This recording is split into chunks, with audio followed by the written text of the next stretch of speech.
جبل لرأيته خاشعا متصدعا من خشية الله وتلك الأمثال نضربها للناس لعلهم يتفكرون هو الله الذي لا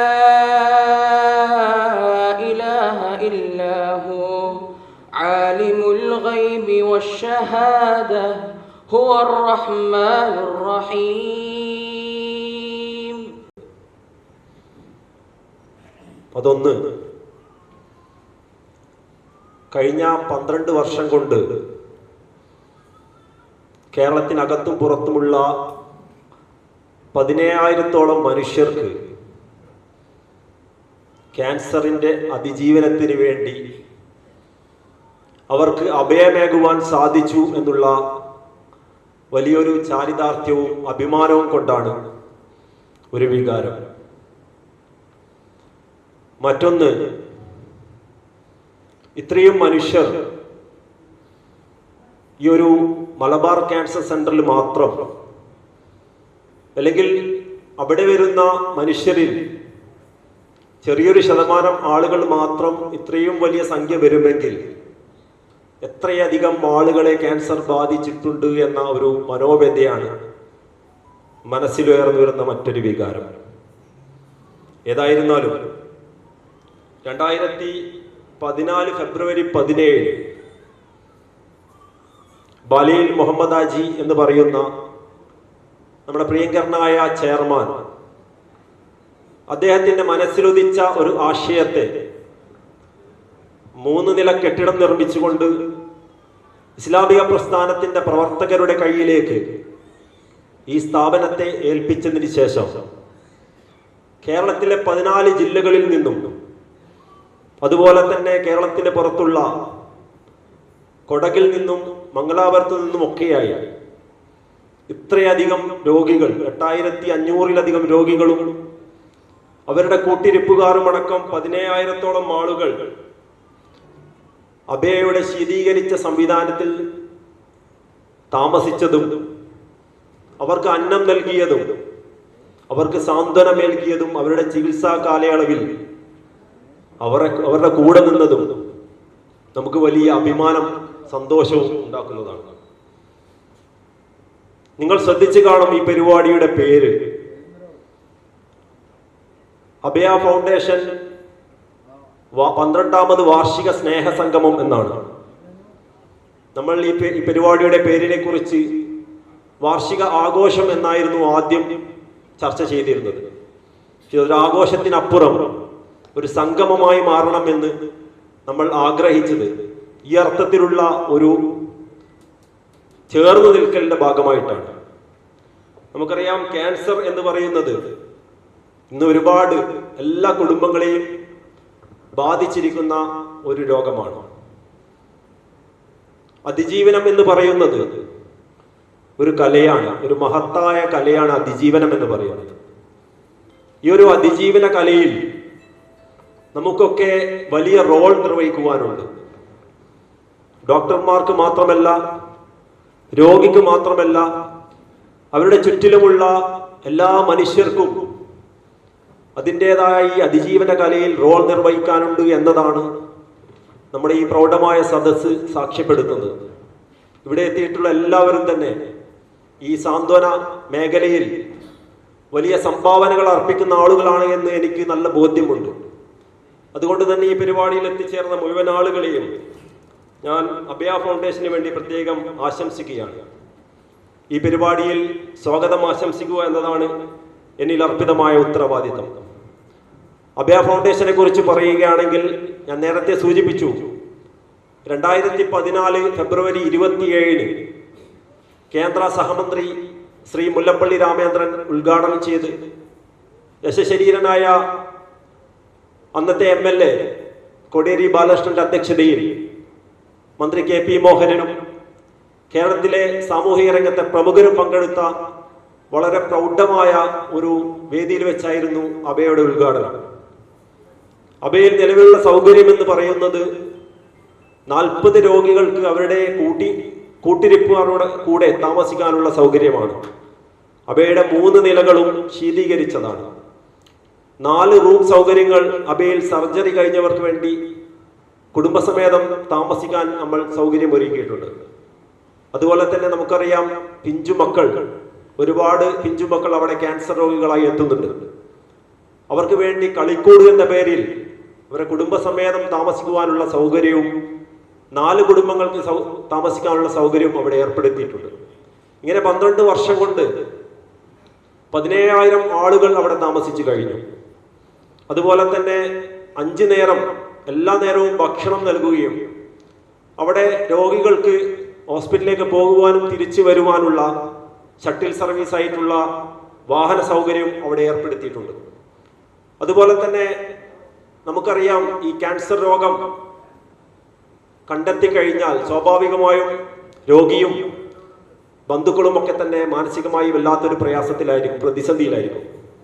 അവരെ ആശ്വസിപ്പിക്കുക എന്ന അർത്ഥത്തിൽ കഴിഞ്ഞ മാസം മുതൽ അഭയ കൗൺസിലിംഗ് സെന്റർ എന്ന ഒരു സ്ഥാപനത്തിന് കൂടി അഭയ ജന്മം നൽകിയിട്ടുണ്ട്. ഇത്രയും സംവിധാനങ്ങളോടുകൂടിയാണ് ഈ ഒരു കാര്യങ്ങളൊക്കെ നിർവഹിച്ചു വരുന്നത്. അഭയയുടെ വരുമാനം എന്ന് പറയുന്നത് പ്രത്യേകിച്ചും റമദാൻ മാസത്തിൽ പള്ളികളിൽ നിന്ന് ബക്കറ്റിലൂടെ പിരിക്കുന്ന സംഭാവനകളാണ്. മറിച്ച് അതുപോലെ തന്നെ നമ്മുടെ പ്രദേശത്തുള്ള, പ്രത്യേകിച്ച് കണ്ണൂർ ജില്ലയിലെ വിവിധ ഭാഗങ്ങളിലുള്ള ഉദാരമതികളുടെ വലിയ സഹായവും നമുക്ക് ലഭ്യമായിട്ടുണ്ട് എന്ന് നമ്മൾ വളരെ നന്ദിയോടുകൂടി ഓർക്കുകയാണ്. ഞാൻ എൻ്റെ പ്രഭാഷണം നീട്ടാൻ ഉദ്ദേശിക്കുന്നില്ല. ഇവിടെ എത്തിച്ചേർന്ന മുഴുവൻ ആളുകളെയും സ്വാഗതം ആശംസിക്കുക എന്നതാണ് എന്നിൽ അർപ്പിതമായ ഉത്തരവാദിത്തം. അന്ന് നമ്മൾ വളരെ കൃത്യമായി നമ്മൾ മറുപടി പറഞ്ഞത്, നമ്മുടെ മുമ്പിൽ രോഗികൾ മാത്രമേ ഉള്ളൂ. അത് ആരാണോ അർഹര് അവർക്ക് ഇവിടെ അഭയം കിട്ടും. ഈ 12 വർഷവും അത് പൂർണ്ണമായ ഉത്തരവാദിത്തത്തോടെ നിർവഹിക്കാൻ കഴിഞ്ഞതിൽ ഞാൻ സന്തോഷിക്കുകയാണ്, സമാധാനിക്കുകയാണ്. ഇവിടെ പറഞ്ഞല്ലോ 17,000-ഓളം ആളുകൾക്ക് അവിടെ ഷെൽട്ടർ കൊടുക്കാൻ കഴിഞ്ഞു എന്നുള്ളത്. സാധാരണഗതിയിൽ 1 ദിവസമോ 2 ദിവസമോ താമസിച്ച് പോകുന്നവരല്ല അവർക്ക്. മിക്ക രോഗികളും 6 ആഴ്ച, അത് ഒരു കോഴ്സാണ്. ഈ കീമോ റേഡിയേഷനൊക്കെയുള്ള കോഴ്സിന് 6 ആഴ്ചയോളം വേണ്ടി വരും അധികം. ചിലപ്പോൾ അത് മാസങ്ങൾ നീണ്ടു നിൽക്കും. അപൂർവം ചിലപ്പോൾ വർഷങ്ങൾ തന്നെ അവിടെ താമസിച്ചവരുണ്ട്. ഇത്തരം ആളുകൾക്ക് വേണ്ടി ഈ സൗകര്യങ്ങളൊക്കെ ചെയ്തു കൊടുത്ത് നമ്മൾ നേരത്തെ തുടങ്ങുന്ന സമയത്ത് ഉള്ളതിനേക്കാളേറെ, കാരണം തുടങ്ങുന്ന സമയത്ത് കുട്ടികൾക്ക് സൗകര്യം ഉണ്ടായിരുന്നില്ല. ആ കുട്ടികൾക്കുള്ള സൗകര്യങ്ങൾ ഇപ്പോൾ ചെയ്തു കൊടുത്തു. ഇപ്പോൾ നേരത്തെ ഇവിടെ സൂചിപ്പിച്ച അവിടെ വാഹന സൗകര്യങ്ങൾ ചെയ്തു കൊടുത്തു. അതോടൊപ്പം തന്നെ ഇപ്പം ഏറ്റവും അവസാനമായി കൗൺസിലിംഗ് സെൻ്ററും തുടങ്ങിക്കഴിഞ്ഞിരിക്കുന്നു. ഞങ്ങൾ ഈ 12ാം വാർഷികം ഇവിടെ ഇങ്ങനെ സ്നേഹസംഗമം ചെയ്യാൻ ആഗ്രഹിച്ചതുപോലും ഈ അഭയത്തെക്ക് നിങ്ങൾ മനസ്സിലാക്കേണ്ടതുണ്ട്, അറിയേണ്ടതുണ്ട്. അതിനുവേണ്ടി നിങ്ങളുടെ സഹായ സഹകരണങ്ങൾ ഉണ്ടാവേണ്ടതുണ്ട്, പ്രാർത്ഥനകൾ ഉണ്ടാവുന്നു എന്ന കാര്യം ഒന്നുകൂടി പറയാൻ വേണ്ടിയാണ് ഈ വാർഷികം പോലും നമ്മളിവിടെ ഉദ്ദേശിച്ചിട്ടുള്ളത്. ഇവിടെ 12 പേര് നമ്മളിവിടെ ആദരിക്കാൻ ഉദ്ദേശിച്ചിട്ടുണ്ട്. അതിവിടെ സ്വാഗതം പറഞ്ഞിട്ടുണ്ടായിരുന്നു. 12 വിവിധ മേഖലകളിൽ പ്രവർത്തിച്ചുകൊണ്ടിരിക്കുന്ന ആളുകൾക്കാണ് നമ്മൾ ആദരിക്കാൻ ഉദ്ദേശിച്ചിട്ടുള്ളത്. അവരൊക്കെ ഇവിടെ സ്റ്റേജിൽ അണിയറന്ന് കഴിഞ്ഞിരിക്കുകയാണ്. ഇൻഷാ അല്ലാഹ് അതുണ്ടാവും. പിന്നെ ഒന്ന് ഇവിടെ ഒരു പുസ്തക പ്രകാശനമാണ്. ഇത് 2014 അഭയ ഫൗണ്ടേഷൻ ആരംഭിക്കുന്ന സമയത്ത് തന്നെ ഒരു പുസ്തകം നമ്മൾ പ്രകാശനം ചെയ്തിട്ടുണ്ടായിരുന്നു. അതിൻ്റെ തുടർച്ചയും ഉണ്ടായിരുന്നു. പക്ഷേ ഇടയ്ക്ക് അത് നിന്നുപോയി. ഇപ്പോൾ അത് രണ്ടാമത് ഒരു പുനഃപ്രകാശനം, പുതിയൊരു പുസ്തകം നിസ്താർ കീഴ്പറമ്പ് എഡിറ്റ് ചെയ്തുകൊണ്ടുണ്ട്. അതും ഇവിടെ നടക്കും. ഇൻഷാ അല്ലാഹ് നിങ്ങളുടെ സഹായ സഹകരണങ്ങളൊക്കെ ഉണ്ടാവണം എന്ന് മാത്രം അഭ്യർത്ഥിച്ചുകൊണ്ട് അസ്സലാമു അലൈക്കും വറഹ്മത്തുള്ളാഹി. യാത്രാവാഹനം ഓടിക്കുന്നത് ഹമീദക്കയാണ്. ആ മോള് ഏതാണ്ട് 3.5 വയസ്സിൽ അസുഖം തുടങ്ങിയതാണ്. ഇപ്പോൾ ആ കുട്ടി 5ാം ക്ലാസ്സിലെത്തി. ആ കുഞ്ഞു മോളെ ഞാൻ കണ്ടു. സന്തോഷത്തോടു കൂടി ആ കുട്ടി വന്നു. പക്ഷെ ആ കുട്ടിനെ കാണുമ്പോൾ അതിനു മുമ്പ് കിട്ടിയ വിവരം വെച്ച് ആ കുട്ടിയെ സംബന്ധിച്ചിടത്തോളം മജ്ജ മാറ്റിവെക്കൽ ശസ്ത്രക്രിയ എന്നുള്ളതാണ് ഓപ്ഷൻ. പക്ഷെ അതിന് പറ്റാത്തൊരു ശാരീരിക അവസ്ഥയിലേക്ക് ആ കുട്ടി എത്തിയിട്ടുണ്ട്. അഥവാ ആ കുട്ടിയുടെ ഫ്യൂച്ചർ എന്ന് പറയുന്നത് ദൈവത്തിൻ്റെ അടുക്കലാണ് എന്നുള്ളതാണ്. ആ ഉപ്പാനെ നമ്മൾ എങ്ങനെയാണ് ആശ്വസിപ്പിക്കുക? ആ മോളെ നമ്മൾ എങ്ങനെയാണ് ചേർത്ത് പിടിക്കുക? പ്രിയമുള്ള സുഹൃത്തുക്കളെ, ഇത് മനുഷ്യ ജീവിതത്തിൽ നമ്മൾ കാണുന്ന പുറം കാഴ്ചകൾക്കപ്പുറം ലക്ഷക്കണക്കിന് മനുഷ്യരിന്ന് അനുഭവിച്ചു കൊണ്ടിരിക്കുന്ന ജീവിതാവസ്ഥകളുടെ ഒരു പുറം മാത്രമാണ്. നമ്മൾ പലപ്പോഴും ആഘോഷത്തിൻ്റെയും ഉത്സവത്തിൻ്റെയും സന്തോഷത്തിൻ്റെയും ജീവിത പുറം കാഴ്ചകളാണ് നമ്മൾ പലപ്പോഴും കാണാറുള്ളത്. ആ പുറം കാഴ്ചകൾക്കപ്പുറം ഒരുപാട് മനുഷ്യർ ജീവിക്കുന്നുണ്ട് ഹോസ്പിറ്റലുകളിൽ. അതുപോലെ തന്നെ ഇതുപോലുള്ള സാഹചര്യങ്ങളിലൂടെയാണ് അവർ ജീവിച്ചുകൊണ്ടിരിക്കുന്നത്. എന്നേക്കാൾ അനുഭവമുള്ള ആളുകളാണ് ഇവിടെയും അവിടെയും ഇരിക്കുന്നത്. പാലിയേറ്റീവ് പ്രവർത്തനവുമായി ബന്ധപ്പെട്ടും ജീവകാരുണ്യ പ്രവർത്തനവുമായി ബന്ധപ്പെട്ടൊക്കെ പ്രവർത്തിച്ചുകൊണ്ടിരിക്കുന്ന ആളുകളാണ് ഇവിടെയുള്ളത്. ഞാൻ പറയുക, ഈ മനുഷ്യരെ ചേർത്ത് നിർത്തുക എന്ന് പറയുന്നതാണ് മനുഷ്യരെന്ന നിലക്ക് നമ്മെ സംബന്ധിച്ചിടത്തോളം നമ്മുടെ ഏറ്റവും വലിയ ഉത്തരവാദിത്വം എന്നാണ് ഞാൻ മനസ്സിലാക്കുന്നത്. ഡോക്ടർ മുസ്തഫ സിബായി, അദ്ദേഹം ഒരു പണ്ഡിതനാണ്. അദ്ദേഹം ഒരു ഘട്ടത്തിൽ പറഞ്ഞു, നിങ്ങൾ ജീവിതത്തിൽ ഒരിക്കലെങ്കിലും നിങ്ങൾ ജയിലിൽ സന്ദർശിക്കണം, അപ്പോഴാണ് നിങ്ങൾക്ക് സ്വാതന്ത്ര്യം എന്താണെന്ന് മനസ്സിലാക്കാൻ കഴിയുക. എന്നിട്ട് അദ്ദേഹം രണ്ടാമത് പറഞ്ഞു, നിങ്ങൾ ജീവിതത്തിൽ എപ്പോഴും നിങ്ങൾ ഹോസ്പിറ്റലുകൾ സന്ദർശിക്കണം, അപ്പോഴാണ് ദൈവം നിങ്ങൾക്ക് നൽകിയ ആരോഗ്യത്തിൻ്റെ വില നിങ്ങൾക്ക് മനസ്സിലാക്കാൻ കഴിയുക. ആബാലവൃദ്ധം എന്ന് പറയാവുന്ന സ്വഭാവത്തിലാണ് നമ്മൾ ഇത്തരം രോഗികളെ കാണാറുള്ളത്. ഞാൻ 98 മുതൽ യാത്ര ചെയ്യുന്ന ആളാണ്. പലപ്പോഴും വൈകുന്നേരം ട്രിവാൻഡ്രം എക്സ്പ്രസ്, ഇപ്പോഴാണ് അതിനൊരു കുറവ് വന്നത്, ട്രിവാൻഡ്രം എക്സ്പ്രസ് മംഗലാപുരത്തിൽ നിന്ന് തിരുവനന്തപുരത്തേക്കുള്ള ട്രെയിൻ കയറി കഴിഞ്ഞാൽ നമ്മുടെ എല്ലാ ആവേശവും ആ യാത്രയിൽ കെട്ടുപോകും. കാരണം ക്യാൻസർ വണ്ടി എന്ന അപരനാമം ആ വാഹനത്തിനുണ്ടായിരുന്നു, അല്ലെങ്കിൽ ട്രിവാൻഡ്രം എക്സ്പ്രസ്സിനുണ്ടായിരുന്നു. ഇപ്പോൾ ഇവിടെ ഈ ഹോസ്പിറ്റലും MVR വന്നതിന് ശേഷമാണ് കുറച്ചെങ്കിലും ആശ്വാസമായത്. അതിന് നമ്മൾ കാണുന്നത് കൊച്ചു കുട്ടികളെയായിരിക്കും ചിലപ്പോൾ കാണുക, അല്ലെങ്കിൽ ജീവിതത്തെക്കുറിച്ച് ഒരുപാട് സ്വപ്നങ്ങൾക്ക് ചിറക് മുളച്ചുകൊണ്ടിരിക്കുന്ന യൗവനത്തിലേക്ക് കാലെടുത്ത് വെച്ചുകൊണ്ടിരിക്കുന്ന ആളുകളെയായിരിക്കും നമ്മൾ കാണുക. ചിലപ്പോൾ നമ്മൾ കാണുക ഒരു കുടുംബനാഥനെയായിരിക്കും ചിലപ്പോൾ നമ്മൾ കാണുക. അവരനുഭവിക്കുന്ന പ്രയാസം അവരുടെ മുഖത്തും അവരുടെ സംസാരങ്ങളിലും ഒക്കെ നേരിക്കുന്നുണ്ടാവും. ഇവിടെയാണ് മനുഷ്യനെ ചേർത്ത് നിർത്തേണ്ടത്.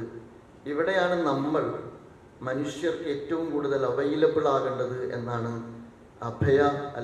അഭയ കേന്ദ്രങ്ങൾ നമ്മോട് പറഞ്ഞുകൊണ്ടിരിക്കുന്നത് എന്നുള്ളതാണ്.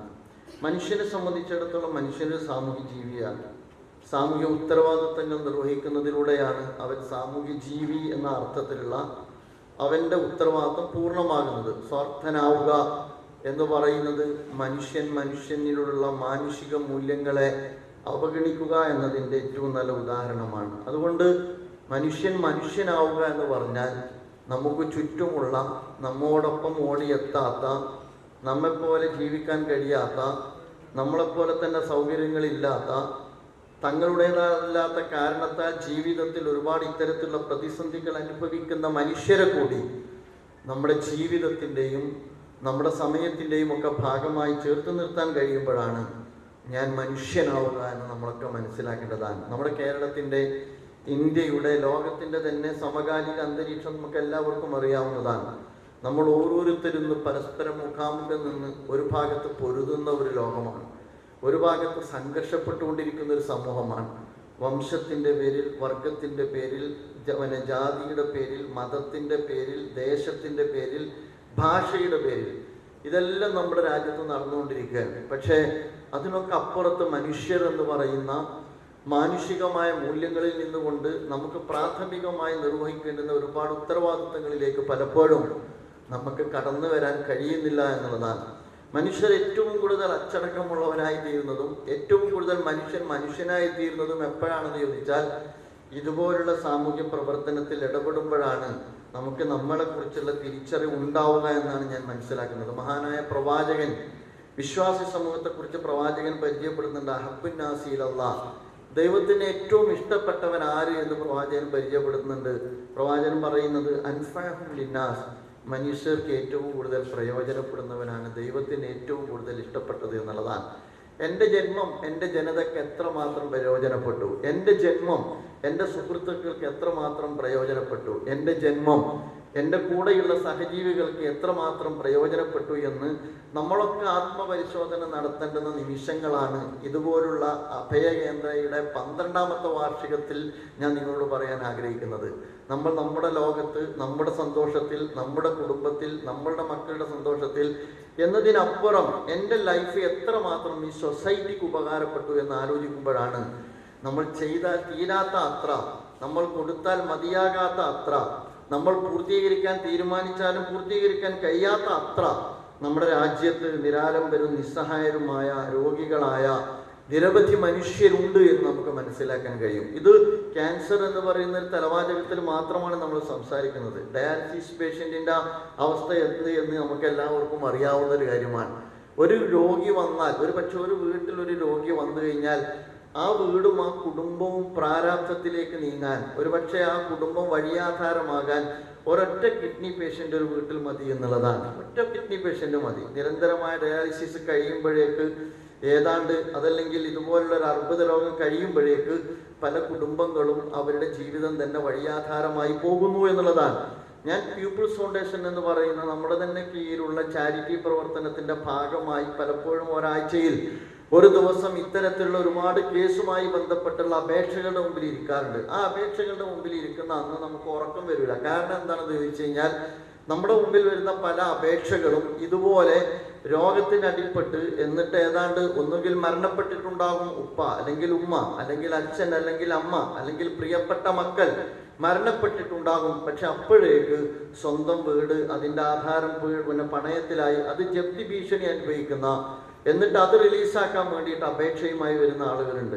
അതുപോലെ തന്നെ ചികിത്സക്ക് വേണ്ടി വീട് പണയപ്പെടുത്തുന്ന ആളുകളുണ്ട്. അപ്പോൾ നമ്മൾ മനസ്സിലാക്കി കഴിഞ്ഞാൽ നമ്മുടേതല്ലാത്തൊരു വലിയ ലോകത്ത് ഒരുപാട് പച്ച മനുഷ്യർ അവരുടെ ജീവിതത്തിൻ്റെ ദൈനംദിന കാര്യങ്ങൾ മുന്നോട്ട് നീക്കുന്നിടത്ത് തന്നെ നാലറ്റം മുട്ടിക്കാൻ പ്രയാസപ്പെട്ട് ആത്മസംഘർഷത്തിൽ അകപ്പെട്ടുകൊണ്ട് ജീവിക്കുന്നുണ്ട് എന്നുള്ളത് ഒരു പച്ചയായ യാഥാർത്ഥ്യമാണ് എന്ന് നമ്മൾ മനസ്സിലാക്കണം. എല്ലാ ഉത്സവങ്ങളും, എല്ലാ ആഘോഷങ്ങൾക്കും, എല്ലാ അർമാദങ്ങൾക്കും അപ്പുറം നമുക്ക് ഓരോരുത്തർക്കും ഓരോ സ്വഭാവത്തിലുള്ള അഹങ്കാരങ്ങളും അഹംഭാവങ്ങളും അതുപോലെ തന്നെ ആ അർത്ഥത്തിലുള്ള പൊങ്ങച്ചങ്ങളും എല്ലാം നിറഞ്ഞതാണ് നമ്മുടെ ലൈഫ് എന്ന് പറയുന്നത്. ഞാൻ പറയുന്നത് അതിനൊക്കെ അപ്പുറം മറ്റൊരു ജീവിതം നമ്മുടെ ഒരുപക്ഷെ വെളിച്ചം കാണാത്ത, അതുപോലെ തന്നെ പുറം ലോകത്തെത്താത്ത, അതുപോലെ തന്നെ ഓരോരുത്തരും അവരുടെ വീടുകളുടെ 4 ചുമരുകൾക്ക് അകത്ത് അനുഭവിച്ചുകൊണ്ടിരിക്കുന്ന, പൂർത്തീകരിക്കാനോ അല്ലെങ്കിൽ ആശ്വസിപ്പിക്കാനോ അല്ലെങ്കിൽ പരിഹാരം കാണാനോ കഴിയാത്ത ഒരുപാട് മനുഷ്യർ നമ്മുടെ രാജ്യത്തുണ്ട് എന്ന് നമ്മൾ മനസ്സിലാക്കണം. കേരളം ഏറെ പ്രബുദ്ധമാണെന്ന് പറയുമ്പോഴും, ഹെൽത്തിലും എഡ്യൂക്കേഷനിലും ഏറെ വളർന്നു എന്ന് പറയുമ്പോഴും, ഒരു ഗവൺമെന്റിന് മാത്രം പരിഹരിക്കാൻ കഴിയാത്തതും, ഒരു ഗവൺമെന്റ് പരമാവധി ചെയ്താലും നമ്മളെല്ലാവരും കൈത്താങ്ങായി വർത്തിക്കേണ്ടതുമായ സ്വഭാവത്തിലാണ് ഇന്ന് ഇത്തരം ക്യാൻസർ പേഷ്യൻസ് ഉൾപ്പെടെയുള്ള, കിഡ്നി പേഷ്യൻസ് ഉൾപ്പെടെയുള്ള വ്യത്യസ്തമായ രോഗത്തിന് അടിപ്പെട്ട ആളുകളുള്ളത് എന്ന് നമ്മൾ മനസ്സിലാക്കേണ്ടതാണ്. ഈ 12ാം വാർഷികം നമ്മോട് പറയുന്നത് എന്താണെന്ന് ചോദിച്ചാൽ നാം കൂടുതൽ പ്രവർത്തിക്കുക എന്നുള്ളതാണ്. നാം കൂടുതൽ സമയം ഇത്തരം ആതുര ശുശ്രൂഷ രംഗത്തും അതുപോലെ തന്നെ ജീവകാരുണ്യ പ്രവർത്തന രംഗത്തും പാലിയേറ്റീവ് രംഗത്തും സൊസൈറ്റിക്ക് വേണ്ടി നാം നമ്മുടെ സമയം കൊടുക്കുക എന്നുള്ളതാണ്. 2022 കണക്ക് വേൾഡ് ഹെൽത്ത് ഓർഗനൈസേഷൻ പറയുന്നത് ഏതാണ്ട് 2 കോടിയാണ്. ക്യാൻസർ രോഗികളുമായി ബന്ധപ്പെട്ട് 2 കോടിയുടെ കണക്കാണ് പറയുന്നത്. അതുപോലെ തന്നെ ഇന്ത്യൻ കൗൺസിൽ ഫോർ മെഡിക്കൽ സയൻസിന്റെ മെഡിക്കൽ റിസർച്ചിന്റെ കണക്ക് അതിനേക്കാൾ കൃത്യമായിട്ട്, പക്ഷെ കണക്ക് എന്നത് പറയുന്നത് ഞാൻ അതിൻ്റെ ഒരു വലുപ്പം കാണിക്കാൻ വേണ്ടിയിട്ടാണ്. ഏതാണ്ട് 12-15 ലക്ഷത്തോളമാണ്. നമ്മുടെ കേരളത്തിൽ പോലും 35,000-നും 40,000-നും ഇടയ്ക്കുള്ള കണക്ക് പറയുന്നു. നിങ്ങൾ ആലോചിച്ച് നോക്ക്, എത്ര പേരാണ് പുതുതായി ഈ രോഗത്തിന് അടിപ്പെട്ടുകൊണ്ടിരിക്കുന്നത് എന്നുള്ളതാണ്. നമ്മുടെ രാജ്യത്തെ, കേരളത്തെ സംബന്ധിച്ചിടത്തോളം ഏറ്റവും നല്ല റിപ്പോർട്ടിങ്ങും അതുപോലെ തന്നെ ഡയഗ്നോസിസ് സിസ്റ്റവും അതുപോലുള്ള സംവിധാനങ്ങളെല്ലാം ഉള്ളത് കൊണ്ട് ഐഡന്റിഫൈ ചെയ്യുന്നുണ്ട് എന്ന് വെക്കാം. അപ്പോൾ ഐഡന്റിഫൈ ചെയ്യപ്പെടുന്ന ആളുകൾക്ക് പോലും, ഡയഗ്നോസിന് ശേഷം രോഗം മനസ്സിലാക്കുന്ന ആളുകൾക്ക് പോലും മതിയായ ചികിത്സ നമുക്ക് നൽകാൻ കഴിയുന്നുണ്ടോ എന്നുള്ളതാണ് നമ്മെ സംബന്ധിച്ചിടത്തോളം ഏറ്റവും പ്രധാനപ്പെട്ട കാര്യം എന്നുള്ളതാണ്. അതുകൊണ്ട് തന്നെ ഈ ഒരു സന്ദർഭത്തിൽ ഇതുപോലുള്ള സംവിധാനങ്ങളുമായി ബന്ധപ്പെട്ട് നമുക്ക് ഏതെല്ലാം അർത്ഥത്തിൽ കൈകോർക്കാൻ കഴിയുമോ ആ അർത്ഥത്തിലെല്ലാം, അതിൽ നേരത്തെ ഹാജിക്ക പറഞ്ഞതുപോലെ, ഹാജിക്കയെ സംബന്ധിച്ചിടത്തോളം ഹാജിക്കയ്ക്ക് അത് പറയാനുള്ള ധാർമ്മികമായ അവകാശമുണ്ട്. ഒരു ഭാഗത്ത് അങ്ങ് വയനാട് ഒരു പീസ് വില്ലേജ് നടത്തുന്നുണ്ട് അഗതികൾക്ക്. എസ് അക്കാദമി എന്നുകൊണ്ട് തൊട്ടപ്പുറത്തൊരു സ്ഥാപനം നടത്തുന്നുണ്ട്. അതുപോലെയുള്ള ഒരുപാട് കാര്യങ്ങളിൽ ജീവിതം നീക്കി വെച്ചൊരു മനുഷ്യനാണ്. ഞാൻ പറയുന്നത് ഒരു പക്ഷേ അദ്ദേഹത്തിന് ജീവിത സായാഹ്നത്തിൽ അദ്ദേഹത്തിന് ആശ്വസിക്കാൻ കഴിയുന്ന ഒരു കാര്യം എന്താണെന്ന് ചോദിച്ചാൽ, ഒരുപാട് മനുഷ്യർക്ക്, അവർ എല്ലാ അർത്ഥത്തിലും ചിറകൊടിയുന്ന ഘട്ടത്തിൽ, ഒരുപാട് മനുഷ്യർക്ക് എല്ലാ പ്രതീക്ഷകളും മറ്റുപോകുന്ന ഘട്ടത്തിൽ, ഒരുപാട് മനുഷ്യർക്ക് ജീവിതത്തിൽ ഇനി ഒന്നുമില്ല എന്ന് മനം മടുത്തു പോകുന്ന ഒരു ഘട്ടത്തിൽ അവർക്ക് ഇനിയും മുന്നോട്ട് പോകാനുള്ള ഒരു വഴിത്താറ വെട്ടിത്തെളിയിക്കാൻ കഴിഞ്ഞു എന്നത് തന്നെയാണ് അദ്ദേഹത്തിന്റെ ഈ ജീവിത സന്ദർഭത്തിലുള്ള സന്തോഷവും അതുപോലെ തന്നെ ആവേശവും എന്ന് പറയുന്നത്. ഞാൻ പറയുക, നമുക്കും അങ്ങനെ ആശ്വസിക്കാനും അതുപോലെ തന്നെ ആത്മവിശ്വാസം കൊള്ളുവാനും കഴിയുന്ന ഒരു സ്വഭാവത്തിലേക്ക് നമ്മുടെ ജീവിതത്തിന്റെ ഷെഡ്യൂളിനെ നമ്മൾ മാറ്റണം എന്നുള്ളതാണ്. ഒരു ദിവസം വൈകുന്നേരം ഞാൻ കിടന്നുറങ്ങുന്ന ഘട്ടത്തിൽ എൻ്റെ ഒരു ജീവിതത്തിലെ ഒരു ദിവസത്തെ ലൈഫ് എത്ര പേർക്ക് ഉപകാരപ്പെട്ടു എന്ന് ഞാൻ ആത്മപരിശോധന നടത്തേണ്ടതാണ്. എത്ര പേർക്ക് ഉപകാരപ്പെട്ടു? ആ ഒരർത്ഥത്തിൽ മനുഷ്യൻ തൻ്റെ സഹജീവികളോടുള്ള ഉത്തരവാദിത്തങ്ങൾ നിർവഹിക്കുവാൻ സന്നദ്ധമായി കഴിഞ്ഞാൽ തീരാവുന്നതാണ് നമ്മുടെ ചുറ്റുമുള്ള പ്രശ്നമെന്ന് നമ്മൾ മനസ്സിലാക്കണം. ഞാൻ എൻ്റെ വലത്തും എൻ്റെ ഇടത്തും എൻ്റെ അയൽപ്പക്കത്തും എൻ്റെ ചുറ്റും എൻ്റെ സുഹൃത്ത് വൃത്തത്തിലുമുള്ള ആളുകളിലേക്ക് ഞാനൊന്ന് കണ്ണയക്കാനും ഞാൻ അവരെ ഒന്ന് ചേർത്ത് പിടിക്കാനും ഞാൻ അവരുടെ പ്രശ്നങ്ങൾ അറ്റൻഡ് ചെയ്യാനും മലയാളി തീരുമാനിച്ചാൽ തീരാവുന്നതാണ് മലയാളി സമൂഹത്തിനകത്തുള്ള പ്രശ്നം വളരെ വലുതാണ്. പക്ഷേ അത് പരിഹരിക്കാവുന്ന ഒരു വലിയ സമൂഹം കൂടി ഇവിടെയുണ്ട്. ഞാൻ ഇന്നിവിടെയാണ്, നാളെ ഞാൻ അവിടെയാണ് എണ്ണപ്പെടുക.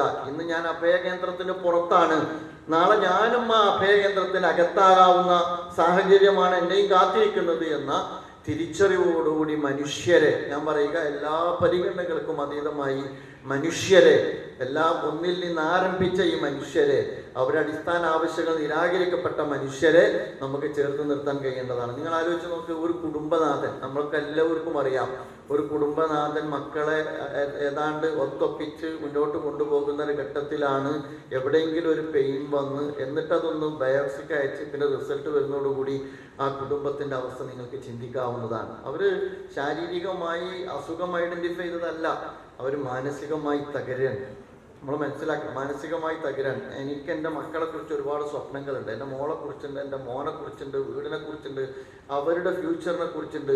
ഇങ്ങനെ ഒരുപാട് സ്വപ്നങ്ങൾക്ക് ചിറകൊരുക്കിയ ഒരു മനുഷ്യനെ സംബന്ധിച്ചിടത്തോളം ഈ റിപ്പോർട്ട് വരുന്നതോടുകൂടി അയാൾ ഒരു പക്ഷേ ശാരീരികമായി അതിനേക്കാൾ മാനസികമായി കൂടി തളരുകയാണ്. നമ്മൾ മനസ്സിലാക്കേണ്ടത് അത് കഴിഞ്ഞാൽ സാമ്പത്തികമായി കൂടി അയാളെ സംബന്ധിച്ചിടത്തോളം തകരുകയാണ്. നിങ്ങൾ ആലോചിച്ച് നോക്ക്, ഒരു മനുഷ്യൻ ശാരീരികമായി, മാനസികമായി, സാമ്പത്തികമായി അയാളുടെ കയ്യിൽ നിന്ന് പോകുന്ന ഒരു അവസ്ഥ എത്രമാത്രം നിങ്ങൾ ആലോചിച്ചു. ആ സന്ദർഭത്തിലാണ് നമ്മൾ കൈ കൊടുക്കുന്നത്, ആ സന്ദർഭത്തിലാണ് നമ്മളൊരു കൈ കൊടുക്കേണ്ടത്. എങ്കിൽ നമ്മുടെ ജീവിതം അർത്ഥവത്തായി എന്നാണ് ഞാൻ പറയുക. അത് ചെറിയ കാര്യമല്ല, വലിയ കാര്യമാണ്. ഇന്ന് ഡോക്ടേഴ്സ് ഇവിടെ ഉണ്ട്, പഴയതുപോലെയല്ല. ഒരുപാട് മനുഷ്യർ ഇന്ന് ഇതിനെ അതിജീവിക്കുന്നുണ്ട്. അതിജീവിക്കണമെങ്കിൽ അവർക്ക് തണൽ വേണം, അവർക്ക് താങ്ങ് വേണം, അവരൊന്ന് കൂട്ടിപ്പിടിക്കണം, അവർക്ക് കൗൺസിലിംഗ് കൊടുക്കണം, അവർക്ക് ഇതിനെ അതിജീവിക്കാൻ കഴിയുമെന്നുള്ള ആത്മവിശ്വാസം കൊടുക്കണം. ആളുകളെ സംബന്ധിച്ചിടത്തോളം വിൽ പവർ വളരെ പ്രധാനമാണ്. ട്രീറ്റ്മെന്റ് പോലെ തന്നെ വിൽ പവർ വളരെ പ്രധാനമാണ്. ഞാൻ പലരോടും പറയാറുണ്ട്, ഇത്തരം ആളുകളെ കാണുമ്പോൾ, എൻ്റെ ഫാമിലിക്കകത്ത് തന്നെ എൻ്റെ ഫാദർ ഇൻ ലോ ക്യാൻസർ പേഷ്യൻ്റായി. Father in law cancer patient ആയപ്പോൾ പെട്ടെന്ന് അവരെല്ലാം ഷോക്കഡാണ്. അത് കഴിഞ്ഞപ്പോൾ തൊട്ടടുത്ത 3 മാസം കഴിഞ്ഞപ്പോഴേക്ക് അദ്ദേഹത്തിൻ്റെ ബ്രദറായി, അത് കഴിഞ്ഞപ്പോൾ അദ്ദേഹത്തിൻ്റെ അടുത്ത ബ്രദറായി, അത് കഴിഞ്ഞ് ഏതാണ്ട് ഒരു വർഷത്തിനകം അദ്ദേഹത്തിൻ്റെ അളിയൻ ക്യാൻസർ പേഷ്യൻ്റായി. 4 പേര്, ഒരു വീട്ടിൽ നിന്ന് 3 മക്കളും അതുപോലെ തന്നെ ഒരു മരുമകനും, 4 പേര് ക്യാൻസർ പേഷ്യൻ്റായി.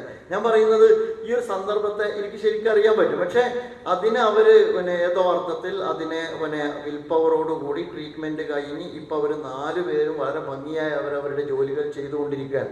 അപ്പോൾ ആളുകൾ ക്യാൻസറാണ് എന്ന് പറയുന്നതോടുകൂടി ആളുകൾ ഭയപ്പെടുകയും എന്നിട്ട് ആളുകൾ മെൻ്റലി തന്നെ ഡിപ്രഷനിലേക്ക് പോവുകയും എന്നിട്ട് അവരെ സംബന്ധിച്ചിടത്തോളം മെഡിസിൻ കൊണ്ട് അതിജീവനം സാധ്യമാകുന്ന ചില കേസ് പോലും ആത്മവിശ്വാസം തകർന്ന് അതിജീവനം അസാധ്യമാകുന്ന തലത്തിലേക്ക് എത്തിപ്പെടുകയും ചെയ്യുന്ന സാഹചര്യമുണ്ട്. അതുകൊണ്ടാണ് കൗൺസിലിംഗ് ഉൾപ്പെടെയുള്ള സംവിധാനങ്ങൾ വേണ്ടി വരുന്നത്. അതുകൊണ്ട് ഞാൻ പറയുന്നത്, നമ്മളൊക്കെ ഒരു മനുഷ്യൻ എന്ന അർത്ഥത്തിൽ നമ്മുടെ കുടുംബത്തിൽ, നമ്മുടെ നാട്ടിൽ, നമ്മുടെ ഗ്രാമത്തിൽ, നമ്മുടെ പരിസരത്ത്, നമ്മുടെ കൺമുമ്പിലുള്ള ഒരു ഹോസ്പിറ്റലിൽ ഒരുപാട് പാലക്കാട് നിന്നും കാസർഗോഡ് നിന്നും വയനാട്ടിൽ നിന്നൊക്കെ വരുന്ന ഒരുപാട് മനുഷ്യരുണ്ട്. ആ മനുഷ്യർക്കിടയിൽ മാലാഖമാരെ പോലെ ചെല്ലാൻ നമുക്ക് കഴിയണം. ആ മനുഷ്യർക്കിടയിലുള്ള ദൈവസ്പർശമായി എത്താൻ നമുക്ക് കഴിയണം. ദൈവം എന്ന് പറഞ്ഞാൽ, അതും കൂടി പറഞ്ഞിട്ടാണ്, ദൈവം എന്ന് പറഞ്ഞാൽ ഞാൻ മനസ്സിലാക്കുന്നതും നിങ്ങൾ മനസ്സിലാക്കേണ്ടതും, പൂജ കൊണ്ട് സായുജ്യമടയുന്ന ദൈവസങ്കല്പത്തിന് ഒരു അർത്ഥവുമില്ല എന്ന് വിശ്വസിക്കുന്ന ഒരാളാണ് ഞാൻ. എൻ്റെ പടച്ചോൻ പള്ളിയിലും നിങ്ങൾ ഓരോരുത്തരെയും പടച്ചോൻ ചർച്ചിലും വേറൊരു വിഭാഗത്തിൻ്റെ പടച്ചോൻ ദൈവം എന്ന് പറയുന്നത് ക്ഷേത്രത്തിലും എന്ന് നമ്മൾ ധരിക്കുന്നത് ശരിയല്ല. ദൈവം സൃഷ്ടിച്ച ഒരുപാട് മനുഷ്യർ കഷ്ടപ്പെടുമ്പോൾ ഞാൻ എൻ്റെ മുഴുവൻ സമയം ഞാൻ പള്ളിയിൽ ചെലവഴിച്ചുകൊണ്ട് എനിക്ക് മോക്ഷം കിട്ടും എന്ന് ഞാൻ ഒരിക്കലും വിശ്വസിക്കുന്നതിന് അർത്ഥമില്ല. ക്ഷേത്രത്തിൽ ചെലവഴിച്ചുകൊണ്ട് മാത്രം മോക്ഷം കിട്ടും എന്ന് വിശ്വസിക്കുന്നതിന് അർത്ഥമല്ല. എല്ലാവരും ദൈവത്തിൻ്റെ സൃഷ്ടികളാണ്. ദൈവം അവർക്ക് വേണ്ടി ജീവിക്കാനുള്ള സംവിധാനം ഇവിടെ ഒരുക്കിയതാണ്. ദൈവത്തിൻ്റെ സൃഷ്ടികളായ മനുഷ്യരോടുള്ള കടപ്പാട് പൂർത്തീകരിക്കുമ്പോൾ മാത്രമേ ദൈവത്തിൻ്റെ അടുക്കൽ നിന്ന് മോക്ഷം കിട്ടുകയുള്ളൂ എന്ന പ്രവാചക വചനം കൂടി ഞാൻ ഇവിടെ ഓർമ്മപ്പെടുത്തുകയാണ്. പ്രവാചകൻ ചോദിച്ചല്ലോ, ഞാൻ വിശന്നിട്ടെന്തേ എനിക്ക് ആഹാരം തന്നില്ല, ഞാൻ ദാഹിച്ചിട്ടെന്തേ എനിക്ക് വെള്ളം തന്നില്ല, ഞാൻ രോഗിയായപ്പോഴെന്തേ എൻ്റെ അടുത്ത് നീ വന്നില്ല എന്ന് നിന്നോട് നാളെ ദൈവം ചോദിക്കുമെന്നാണ്. അപ്പോൾ പ്രവാചകൻ്റെ അനുജന്മാർ ചോദിക്കുന്നുണ്ട്, പ്രവാചകരെ എങ്ങനെയാണ് ദൈവത്തിന് വിശക്കുക, എങ്ങനെയാണ് ദൈവത്തിന് ദാഹിക്കുക, എങ്ങനെയാണ് ദൈവത്തിന് രോഗിയാവുക? ദൈവം മനുഷ്യനോട് പറയും, എൻ്റെ അടിയാറുകളായ ഒരുപാട് മനുഷ്യർ, ഞാൻ വീണ്ടും ഇൻവെർട്ടർ കോമയിലിടുന്നു, ഒരുപാട് മനുഷ്യർ, അന്നാസ് എന്നാണ് യഥാർത്ഥത്തിൽ മനുഷ്യരെ കുറിച്ച് പറയുക. ഒരുപാട് മനുഷ്യർ വിശന്നിരുന്നു, അവർക്ക് നീ ആഹാരം കൊടുത്തിരുന്നുവെങ്കിൽ അതെനിക്കാണ്. ഒരുപാട് ആളുകൾ ദാഹിച്ചിരുന്നു, അവർക്ക് നീ ദാഹജലം നൽകിയിരുന്നുവെങ്കിൽ അതെനിക്കാണ്. ഒരുപാട് ആളുകൾ എൻ്റെ അടിയാറുകളായ മനുഷ്യർ രോഗികളായിരുന്നു, അവരടുത്ത് നീ സന്ദർശിച്ചിരുന്നുവെങ്കിൽ നീ എൻ്റെ സാന്നിധ്യത്തിലായിരുന്നു സന്ദർശനം നടത്തിയിട്ടുണ്ടായിരുന്നത്. പ്രിയമുള്ള സുഹൃത്തുക്കളെ, ക്ഷേത്രത്തിലേക്കും ചർച്ചുകളിലേക്കും പള്ളികളിലേക്കുമല്ല, മാത്രമല്ല നിങ്ങൾ മോക്ഷം ആഗ്രഹിക്കുന്നുവെങ്കിൽ ദൈവത്തിൻ്റെ സൃഷ്ടിചരാചരങ്ങളായ ഒരുപാട് മനുഷ്യർ അവരുടേതല്ലാത്ത കാരണത്താൽ വരെ ഇത്തരത്തിലുള്ള രോഗത്തിന് അടിപ്പെടുമ്പോൾ അവരെ ചേർത്ത് നിർത്താൻ നിങ്ങൾ ശ്രമിച്ചാൽ നിങ്ങൾക്ക് അവിടെ ദൈവത്തെ കണ്ടെത്താൻ കഴിയും. ആ അർത്ഥത്തിൽ ദൈവത്തിൻ്റെ പടച്ചവൻ്റെ പടപ്പുകളിലൂടെയുള്ള പ്രവർത്തനത്തിലൂടെ മോക്ഷം സിദ്ധിക്കാൻ കഴിയുന്ന, അവിടെ ദൈവത്തെ കണ്ടെത്താൻ കഴിയുന്ന, ദൈവസാമീപ്യം കണ്ടെത്താൻ കഴിയുന്ന, മറ്റൊരു മോട്ടീവും ഇല്ലാതെ സ്വന്തം ജീവിതത്തെ മനുഷ്യർക്ക് വേണ്ടി നീക്കിവെക്കാൻ കഴിയുമ്പോഴേ ഞാനും നിങ്ങളും നമ്മുടെ ജീവിതത്തിന് അർത്ഥം നൽകിയിട്ടുള്ളൂ എന്ന് നമ്മൾ മനസ്സിലാക്കുക. അതിന് കൂടുതൽ കരുത്താവട്ടെ, സഹായകമാകട്ടെ, പ്രചോദനമാകട്ടെ ഈ ഒത്തുകൂടൽ, ഈ 12ാം വാർഷികം എന്ന് മാത്രമാണ് ഞാൻ പറയുന്നത്. ആദരവ് നൽകുന്നത് വർക്ക് ചെയ്തവർക്കുള്ള ആദരവ് മാത്രമല്ല, നമുക്കെല്ലാവർക്കും പ്രവർത്തനത്തിൻ്റെ പ്രചോദനം നൽകാനുള്ള ഒരു ഇനീഷ്യേറ്റീവ് കൂടിയാണ്. ചിലരെല്ലാം ആദരവ് കുറിച്ച് പറഞ്ഞപ്പോൾ ആദരിക്കണോ എന്ന് ചോദിച്ചു. ഞാൻ താഴ്ന്ന് കണ്ടപ്പോൾ ഒരു ഉമ്മ പറഞ്ഞു, ഇവൻ്റെ പണിയാണ് എന്നെ വിളിച്ചത് എന്ന് അധിക്ഷേപിക്കുന്നുണ്ട് വിളിച്ച ആളെ. ഞാൻ പറയുന്നത് നിങ്ങളോടുള്ള ആദരവല്ല, ഒരു സുഹൃത്തത്തെ ഒരു ജനതയിലേക്ക് വാരി വിതറാനുള്ള ആസൂത്രിതമായ ഒരു പ്രവർത്തനത്തിൻ്റെ കൂടി ആദരവാണ്. ഒരു നന്മയെ ജനങ്ങളിലേക്ക് പകരുമ്പോൾ ആ നന്മ ഒരുപാട് കരങ്ങളിലേക്ക് പകരാനുള്ള, ഒരുപാട് ഹൃദയങ്ങളിലേക്ക് പകരാനുള്ള താല്പര്യത്തിൻ്റെ കൂടി പേരാണ് ആദരവ് എന്ന് നമ്മൾ മനസ്സിലാക്കുക. ആ അർത്ഥത്തിൽ ദൈവം നമ്മെ എല്ലാവരെയും അനുഗ്രഹിക്കുമാറാവട്ടെ. മാരക രോഗങ്ങളിൽ നിന്നും മാറാരോഗങ്ങളിൽ നിന്നും ദൈവം നമുക്ക് ശാന്തിയും സമാധാനവും പ്രദാനം ചെയ്യുമാറാകട്ടെ. പ്രയാസപ്പെടുന്ന ജനതയ്ക്ക് ദൈവം തമ്പുരാൻ ആശ്വാസം നൽകട്ടെ. അസ്സലാമു അലൈക്കും വറഹ്മത്തുള്ളാഹി വബറകാതുഹു. അതിജീവനത്തിന് അഭയമേകിയ 12 വർഷങ്ങൾ. അഭയ ഫൗണ്ട് പറഞ്ഞു വരുന്നത് എന്തിനാന്ന് പറഞ്ഞാൽ, അഭയ പോലുള്ള ഒരു സ്ഥാപനത്തിന് അല്ലെങ്കിൽ അതിൻ്റെ പ്രാധാന്യം എന്താണെന്ന് എല്ലാവർക്കും അറിയണമെന്നില്ല. അപ്പോൾ അതിലോട്ട് ഒരു സൂചന നൽകാൻ വേണ്ടിയിട്ടാണ്. അപ്പോൾ പൊതുവേ നമ്മുടെ ഡിപ്പാർട്ട്മെൻറ്റിൽ ചികിത്സിക്കുന്ന ഒരു അർബുദങ്ങൾക്കുള്ള ചികിത്സകൾ പൊതുവെ ബാക്കി അസുഖങ്ങൾ വെച്ച് നോക്കിയാൽ വളരെ നീണ്ട കാലയളവിലേക്ക് കൊടുക്കേണ്ടതാണ്. ഉദാഹരണത്തിന് ALL എന്നൊക്കെ പറഞ്ഞ അസുഖങ്ങൾ 6 മാസം അല്ലെങ്കിൽ അതിനേക്കാളും കുറച്ചും കൂടെ കൂടുതൽ. പിന്നെ വേറൊരു തരം ട്രീറ്റ്മെൻറ്റ് ഉള്ളത് നിങ്ങൾ കേട്ടിട്ടുണ്ടാകും, ബോൺ മാരോ ട്രാൻസ്പ്ലാന്റേഷൻ, മജ്ജ മാറ്റി വെക്കൽ ചികിത്സ എന്ന് പറയും. അപ്പോൾ ഇതിനൊക്കെ ഉള്ളത് നമ്മൾ പൊതുവേ അവരെ ട്രീറ്റ്മെൻറ്റ് ആദ്യത്തെ ഒരു മാസത്തോളം അവർ ഹോസ്പിറ്റലായിരിക്കും. അത് കഴിഞ്ഞ് അവർ ഡിസ്ചാർജ് ആയാൽ അവരോട് പറയും, നിങ്ങൾ 1 മണിക്കൂറിനുള്ളിൽ ട്രാവൽ ചെയ്ത് എത്താൻ പറ്റുന്ന സ്ഥലമാണ് നിങ്ങളുടെ വീടെങ്കിൽ ഓക്കെ, നിങ്ങൾക്ക് നിങ്ങളുടെ വീട്ടിൽ താമസിക്കാം. അല്ലാന്നുണ്ടെങ്കിൽ നിങ്ങൾ ഈ പരിസരത്ത് തന്നെ താമസം അറേഞ്ച് ചെയ്യണം. അപ്പോൾ അത് അങ്ങനെ പറയുന്നതിൻ്റെ കാര്യം എന്താണെന്ന് വെച്ചാൽ, ഇപ്പം നമ്മൾ ഇത്രയും വില കൂടിയ ചികിത്സ, ഇപ്പോൾ ട്രാൻസ്പ്ലാന്റേഷൻ എന്നൊക്കെ പറഞ്ഞാൽ വളരെ കോസ്റ്റ്ലി, ഒരു ആവറേജ് ചിലവ് MCC തന്നെ ഒരു 8 മുതൽ 10 ലക്ഷം രൂപയാവും. പ്രൈവറ്റ് ഹോസ്പിറ്റലിനെ വെച്ച് നോക്കുമ്പോൾ പറയുന്നതല്ല, നമ്മുടെ ഹോസ്പിറ്റൽ ചിലവുകൾ. അപ്പോൾ അത്രയും വലിയ ചിലവുകൾ അല്ലെങ്കിൽ അത്രയും വലിയ കോസ്റ്റ്ലി ട്രീറ്റ്മെൻറ്റ് എടുത്തതിന് ശേഷം അവർ എന്തെങ്കിലും ചെറിയ കോംപ്ലിക്കേഷൻ വന്നാൽ പോലും ഇമ്മീഡിയറ്റ് അപ്പം തന്നെ ഹോസ്പിറ്റലിൽ എത്തുന്ന രീതിയിലായിരിക്കണം അവരുടെ താമസ സ്ഥലം. അല്ലാന്നുണ്ടെങ്കിൽ ഈ 1 മണിക്കൂർ ഗ്യാപ്പ്, 1 മണിക്കൂറിൽ എത്താൻ പറ്റാത്ത സ്ഥലത്താണ് അവരുടെ താമസമെങ്കിൽ അവർ വരുന്ന വഴിക്ക് തന്നെ അവർക്ക് ചിലപ്പോൾ ജീവൻ നഷ്ടപ്പെട്ടേക്കാം. അപ്പം നമ്മൾ ഇത്രയും വലിയ ചിലവുള്ള ചികിത്സ കൊടുത്തിട്ട് ആളിനെ രക്ഷപ്പെടുത്താൻ പറ്റുന്നില്ല എന്നുള്ളൊരു അവസ്ഥ ആവുകയാണെങ്കിൽ അതെപ്പോഴും ഒരു നല്ല രീതിയിലായിരിക്കില്ല കാര്യങ്ങൾ പോകുന്നത്. അപ്പം അതുകൊണ്ടാണ് നമ്മൾ അവരുടെ താമസ സ്ഥലം നിങ്ങൾ ഹോസ്പിറ്റലിൻ്റെ പരിസരങ്ങളിലോ അല്ലെങ്കിൽ നിങ്ങൾ വീട് അടുത്താണെങ്കിൽ 1 മണിക്കൂറിനുള്ളിൽ ട്രാവൽ ചെയ്ത് എത്താൻ പറ്റുന്ന സ്ഥലങ്ങളിൽ തന്നെ ആയിരിക്കണം എന്നുള്ളത് നിർബന്ധം പിടിക്കുന്നു. അപ്പോൾ പലപ്പോഴും ഈ നമുക്കറിയാം അതിൻ്റെ ഒരു പ്രായോഗിക ബുദ്ധിമുട്ടുകൾ. നമ്മൾ തന്നെ ഇപ്പോൾ ഒരു വേറൊരു ഹോസ്പിറ്റലിൽ പോവുകയാണെങ്കിൽ നമ്മൾ ചെറിയ ചികിത്സകൾ അല്ലെങ്കിൽ 2 ദിവസ ചികിത്സ അല്ലെങ്കിൽ ഒരാഴ്ച ചികിത്സ നമ്മൾക്ക് മാനേജ് ചെയ്യാൻ പറ്റും. പക്ഷെ 3 മാസം 6 മാസം ഉള്ള ചികിത്സകൾ അല്ലെങ്കിൽ 1 വർഷത്തോളം ചിലപ്പോൾ നിൽക്കേണ്ടി വരും.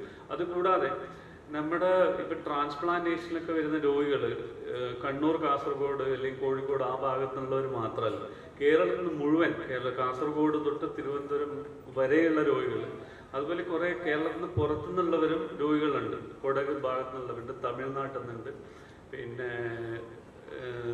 ഈവൻ വെസ്റ്റ് ബംഗാളിൽ നിന്നൊക്കെ ചില പേഷ്യൻസ് അന്വേഷിച്ചു വരും. അപ്പോൾ അവർക്കെല്ലാം താമസ സ്ഥലം എന്നുള്ളത് വലിയൊരു പ്രശ്നം തന്നെയാണ്. അപ്പം അങ്ങനെയുള്ള ഒരു സിറ്റുവേഷനിലാണ് അഭയ പോലുള്ള ഒരു സ്ഥാപനത്തിൻ്റെ പ്രാധാന്യം. ഇപ്പം കുറേ പേഷ്യൻസ് അവരുടേതായിട്ടുള്ള ചിലവുകൾ, അതായത് അവർ തന്നെ അവർക്ക് ചിലവ് താങ്ങാൻ പറ്റുന്ന ആൾക്കാരുണ്ടാവും. അപ്പോൾ അവരുടെ ചിലവ് വെച്ചിട്ട് തന്നെ വീടുകളെടുത്ത് താമസിക്കുന്നുണ്ട്.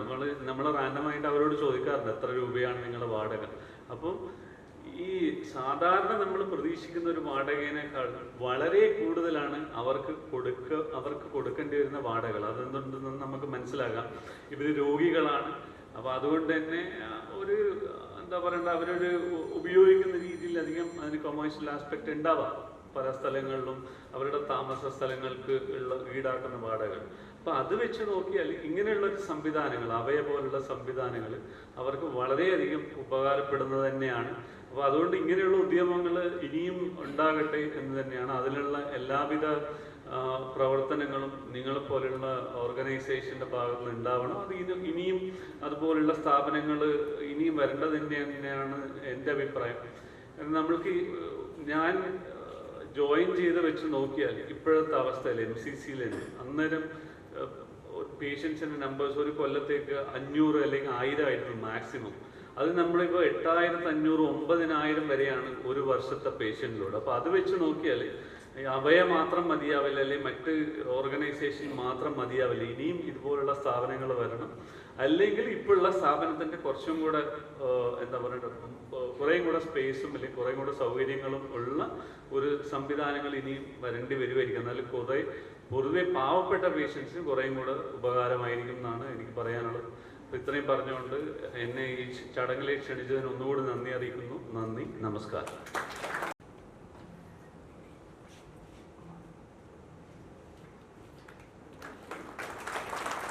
2 കൊല്ലം ഭയങ്കരമായിട്ട് അങ്ങനെ പബ്ലിസിറ്റി ഒന്നും ഞാൻ സത്യം പറഞ്ഞാൽ അതിന് കണ്ടിട്ടില്ല. ഇത്രയും സൈലന്റ് ആയിട്ടും ഇത്രയും സിൻസിയർ ആയിട്ടും 12 കൊല്ലം ഈ ഇത്രയും മഹത്തമായിട്ടുള്ളൊരു കാര്യം നടത്തി കൊണ്ടുവരുന്ന ഈ അഭയ ഫൗണ്ടേഷന്റെ എല്ലാ ഭാരവാഹികൾക്കും ഇതിൽ പങ്കുചേർന്ന എല്ലാവർക്കും ഞാൻ എന്ത് പറഞ്ഞാലും എനിക്കൊന്നത് കുറവായിരിക്കും. ആദ്യം തന്നെ വലിയൊരു കയ്യടി നിങ്ങൾക്ക് എല്ലാവർക്കും.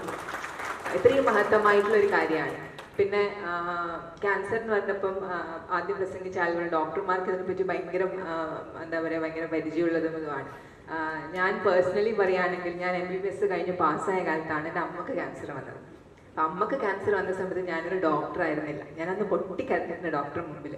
ഒരു 2 കൊല്ലത്തെ ഒരു ജേണിയാണ്. അതായത് അമ്മക്ക് ഒരിക്കൽ വന്നു, രണ്ടാമത് വന്നു, അമ്മ മരിച്ചു. പക്ഷെ ഞാൻ സഞ്ചരിച്ച 2 കൊല്ലത്തിൽ എൻ്റെ കൂടെ നിന്ന ആൾക്കാർ, നമ്മൾ കൂടെ നിന്ന് ആശ്വസിക്കുന്ന ആൾക്കാർക്ക് ഞാൻ ഇന്ന് ഇത്രയും കൊല്ലം കഴിച്ചു ഞാൻ ഭയങ്കര സ്നേഹത്തോടെയാണ് നമ്മൾ ഓർമ്മിക്കുന്നത്. നമ്മളെ ജീവിതത്തിലൊരു വിഷമഘട്ടത്തിൽ നമ്മളെ കൂടെ നിൽക്കുന്ന ആൾക്കാരെ നമ്മൾ ജീവിതകാലം മുഴുവൻ ഭയങ്കര സ്നേഹത്തോടെയാണ് എപ്പോൾ ഓർമ്മിക്കും. അത് കഴിഞ്ഞ് എൻ്റെ അമ്മയുടെ സിസ്റ്ററിന് ക്യാൻസർ വന്നു. പിന്നെ 3ാമതൊരാൾക്ക് ക്യാൻസർ വന്നു. അമ്മയുടെ സിസ്റ്റർ മരിച്ചു. പക്ഷെ 3ാമത്തെ സിസ്റ്റർ, ഞാനിത് പറയാൻ കാരണം 3ാമത്തെ സിസ്റ്റർക്ക് 2 പ്രാവശ്യം ക്യാൻസർ വന്നു. പക്ഷെ ഓരോ പ്രാവശ്യം അവർക്ക് ക്യാൻസർ വരുമ്പോൾ അതിൻ്റെ തുടക്കഘട്ടത്തിൽ അവർ വന്ന് ഡോക്ടറെ കാണിച്ചു. ആ ഒരു മെസ്സേജും കൂടി ഞാൻ ഈ കാലത്ത് ക്യാൻസർ ചികിത്സ നമ്മളെ ഭയങ്കരമായിട്ട് അഡ്വാൻസ് ചെയ്തിട്ട് ഇപ്പം ക്യാൻസർ ഒരിക്കലും ഒരു ഡെത്ത് സെൻറ്റൻസ് അല്ല. നമ്മൾ എത്രയും വേഗം അത് കണ്ടുപിടിച്ച്, പൊതുവേ എന്താ നമ്മൾ ഇതിൽ സംഭവിക്കാന്ന് വെച്ചാൽ അധികം ആൾക്കാരും പേടിച്ചിട്ട് ഡോക്ടറെ അടുത്ത് പോവില്ല. നമ്മൾ എത്രയും വേഗം അത് കണ്ടുപിടിച്ച് ഡോക്ടറെ അടുത്ത് പോയി ചികിത്സിച്ചാൽ ഇപ്പം സാധാരണ അസുഖങ്ങളുമായി തന്നെ കുറേയൊക്കെ നമുക്ക് ചികിത്സിച്ച് മാറ്റാവുന്ന രോഗമാണ്. അപ്പോൾ ആ ഒരു ക്യാൻസർ ഏർലി ഡിറ്റക്ഷൻ കൂടി നമ്മളൊരു മെസ്സേജായിട്ട് നിങ്ങളുടെ ഫൗണ്ടേഷൻ്റെ ഭാഗമായിട്ട് എല്ലാവർക്കും കൊടുത്തിരിക്കണം. പിന്നെ ഇത്രയും മഹത്തമായിട്ടുള്ള കാര്യം ഇനിയും കുറേ കാലം എല്ലാവരെയും സ്നേഹവും ഇതുണ്ടാവും. അപ്പോൾ ഇനിയും കുറേ കാലങ്ങൾ ഈ ഒരു ഫൗണ്ടേഷൻ ഈ നല്ല കാര്യം കണ്ടിന്യൂ ചെയ്യാൻ പറ്റട്ടെ എന്ന് ആശംസിച്ചുകൊണ്ട് IMA ഭാഗമായിട്ട് ഇവിടെ എത്തിച്ചേർന്നതിൽ എല്ലാവിധ ആശംസകളും നേർന്നുകൊണ്ട് നിർത്തുന്നു. നന്ദി, നമസ്കാരം.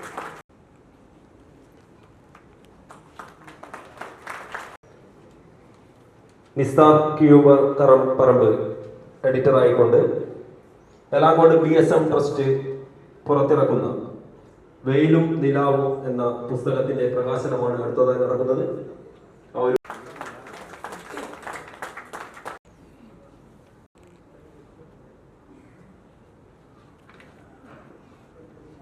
സാന്ത്വനമേകിയ മഹത്തായ സംരംഭം അഭയ ഫൗണ്ടേഷൻ 12ാം വാർഷിക സ്നേഹസംഗമത്തെ അഭിസംബോധന ചെയ്തുകൊണ്ട് അടുത്തതായി നമ്മോട് സംസാരിക്കുന്നത് അസോസിയേഷൻ ഓഫ് പാലിയേറ്റീവ് കെയർ ഒത്തിരിയും കൈത്താങ്ങായവരാണ്. അങ്ങനെ ഒരു സ്നേഹസംഗമം ഇവിടെ നടത്തിയ അഭയ ഫൗണ്ടേഷൻ ഞാൻ അഭിനന്ദിക്കുകയാണ്. പ്രത്യേകിച്ച് നമുക്കറിയാം, നമ്മുടെ ക്യാൻസർ സെന്ററിലെത്തി അല്ലെങ്കിൽ രോഗം നിർണയിച്ച് ഇവിടെ ഇനി ട്രീറ്റ്മെന്റ് തുടങ്ങുമ്പോൾ ആ വ്യക്തിയുടെയും കുടുംബത്തിൻ്റെയും മാനസികമായ അവസ്ഥ പലരെയും പല ഘട്ടങ്ങളിലും അടുത്തു കണ്ടിട്ടുള്ള ഒരാളെന്ന രീതിയിൽ, അഥവാ ക്യാൻസർ രോഗികളായി പിന്നീട് പാലിയേറ്റീവ് കെയറിലേക്ക് എത്തുന്നവരെ അടുത്തറിഞ്ഞ ഒരാളാണ് ഞാൻ. അപ്പം അങ്ങനെ വരുമ്പോൾ ഇവിടെ പലരും സൂചിപ്പിച്ചതുപോലെ രോഗം നിർണയിച്ചു കഴിഞ്ഞാൽ രോഗിയോടൊപ്പം ആ കുടുംബവും മാനസികമായും ആരോഗ്യപരമായും പിന്നീട് സാമ്പത്തികമായും ആത്മീയമായും തളിരുന്നവരാണ് നമുക്ക് ചുറ്റുമുള്ളത്. അപ്പം അങ്ങനെ ഇരിക്കുകയാണ് പേര് പോലെ നമ്മുടെ അഭയ ഫൗണ്ടേഷൻ. അഭയ എന്ന പേര് പോലെ തന്നെ പലപ്പോഴും പല പേരുണ്ടാവാം, പക്ഷെ പേര് പോലെ അതിന് എന്താണോ പേര്, ആ പേര് അന്വർത്ഥമായ ഒരു സ്ഥാപനമാണ് അഭയ ഫൗണ്ടേഷൻ എന്നതിൽ ഒരു സംശയമില്ല. കാരണം രോഗം വന്ന് ക്യാൻസർ സെന്ററിലെ ട്രീറ്റ്മെന്റുമായി പോകുമ്പോൾ നമ്മൾ പലപ്പോഴും ദൂരെ നിന്ന് നോക്കിക്കാണുമ്പോൾ ഇതൊക്കെ വളരെ നിസ്സാരമായിരിക്കാം. ഞാൻ പലപ്പോഴും പോയതാണ്. കഴിഞ്ഞ ഒരു 2 മാസം മുന്നേയും ഞാൻ അവിടെ ഒരു പേഷ്യന്റിനെ അഡ്മിറ്റ് ചെയ്യേണ്ടായി. നമ്മൾ ആലോചിക്കേണ്ടത്, ഈ രോഗിയെ അടുത്തറിയുമ്പോഴല്ലേ, രോഗികളെയോ അവരുടെ കുടുംബങ്ങളെയോ അടുത്തറിയുമ്പോൾ മാത്രമേ നമുക്ക് പലതും തിരിച്ചറിയാൻ സാധിക്കുകയുള്ളൂ. അപ്പം അങ്ങനെ വരുമ്പോൾ അവർക്കൊരു ആശ്രയമായിട്ട്, എല്ലാം താളം തെറ്റി നിൽക്കുന്നിടത്താണ് അവർക്കൊരു ആശ്രയ കേന്ദ്രമായി, അഭയ കേന്ദ്രമായി, ആശ്വാസ കേന്ദ്രമായിട്ട് അഭയ ഫൗണ്ടേഷൻ 12 വർഷം പൂർത്തീകരിക്കുകയാണ്. നിസ്സാരമായ ഒരു കാര്യമല്ലത്. 12 വർഷം പൂർത്തീകരിക്കുക എന്ന് പറയുമ്പോൾ അവിടെയുള്ള ഓരോ സൗകര്യങ്ങൾ കൂടി വരികയാണ്. സാമ്പത്തിക പ്രശ്നങ്ങളും മറ്റും ഒക്കെ അനുഭവിക്കും. താമസിക്കാനും ഭക്ഷണവും ഒക്കെ നൽകുന്നുണ്ട്. അവിടെ നൽകുന്ന ഭക്ഷണം പോലും, അതിന് ഉപയോഗിക്കുന്ന ഉൽപ്പന്നങ്ങൾ പോലും മറ്റ് എന്താ പറയുക, ഈ ഓരോ അവിടെ കറിക്ക് വേണ്ട മുളക് വേണമെങ്കിൽ നാടൻ മുളക് വാങ്ങി അവരുടെ ഉത്തരവാദിത്തത്തിൽ പൊടിച്ചു കൊണ്ടുവന്ന് കറിക്ക് കൊടുക്കുന്ന രീതിയിലേക്ക്, എല്ലാം ശ്രദ്ധിക്കുന്ന രീതിയിൽ, എന്താണോ 1 മുതൽ അതിന്റെ അങ്ങേയറ്റം വരെയുള്ള കാര്യങ്ങൾ ശ്രദ്ധിക്കുന്ന രീതിയിലേക്കാണ് അഭയ ഫൗണ്ടേഷൻ പോകുന്നത്. കാരണം നേരിട്ട് അടുത്തറിഞ്ഞ ഒരാളാണ് ഞാൻ. ഒപ്പം നമുക്കറിയാം, നമുക്ക് ക്യാൻസർ സെന്ററിൽ തന്നെ കൗൺസിലിംഗ് സംവിധാനങ്ങളൊക്കെ ഉണ്ട്. പക്ഷെ അവിടെ ചില പരിമിതികൾ ഉണ്ടാവാം. ഒപ്പം ഒരു കൗൺസിലിംഗ് സംവിധാനം കൂടി അവിടെ ഏർപ്പെടുത്തിയിട്ടുണ്ട് കുറച്ച് നാളുകളായിട്ട്. അതും വലിയൊരു ആശ്വാസമാണ്. താളം തെറ്റി നിൽക്കുന്ന മനസ്സിന്, ആ കുടുംബത്തിന് ഒരു കൈത്താങ്ങായി മാറുന്ന രീതിയിലേക്കുള്ള അഭയ ഫൗണ്ടേഷന്റെ പ്രവർത്തനം. ഞാൻ ആലോചിച്ചത്, ഇത്തരത്തിൽ ഉള്ള സംഗമങ്ങളാണ് നമുക്ക് ആവശ്യം.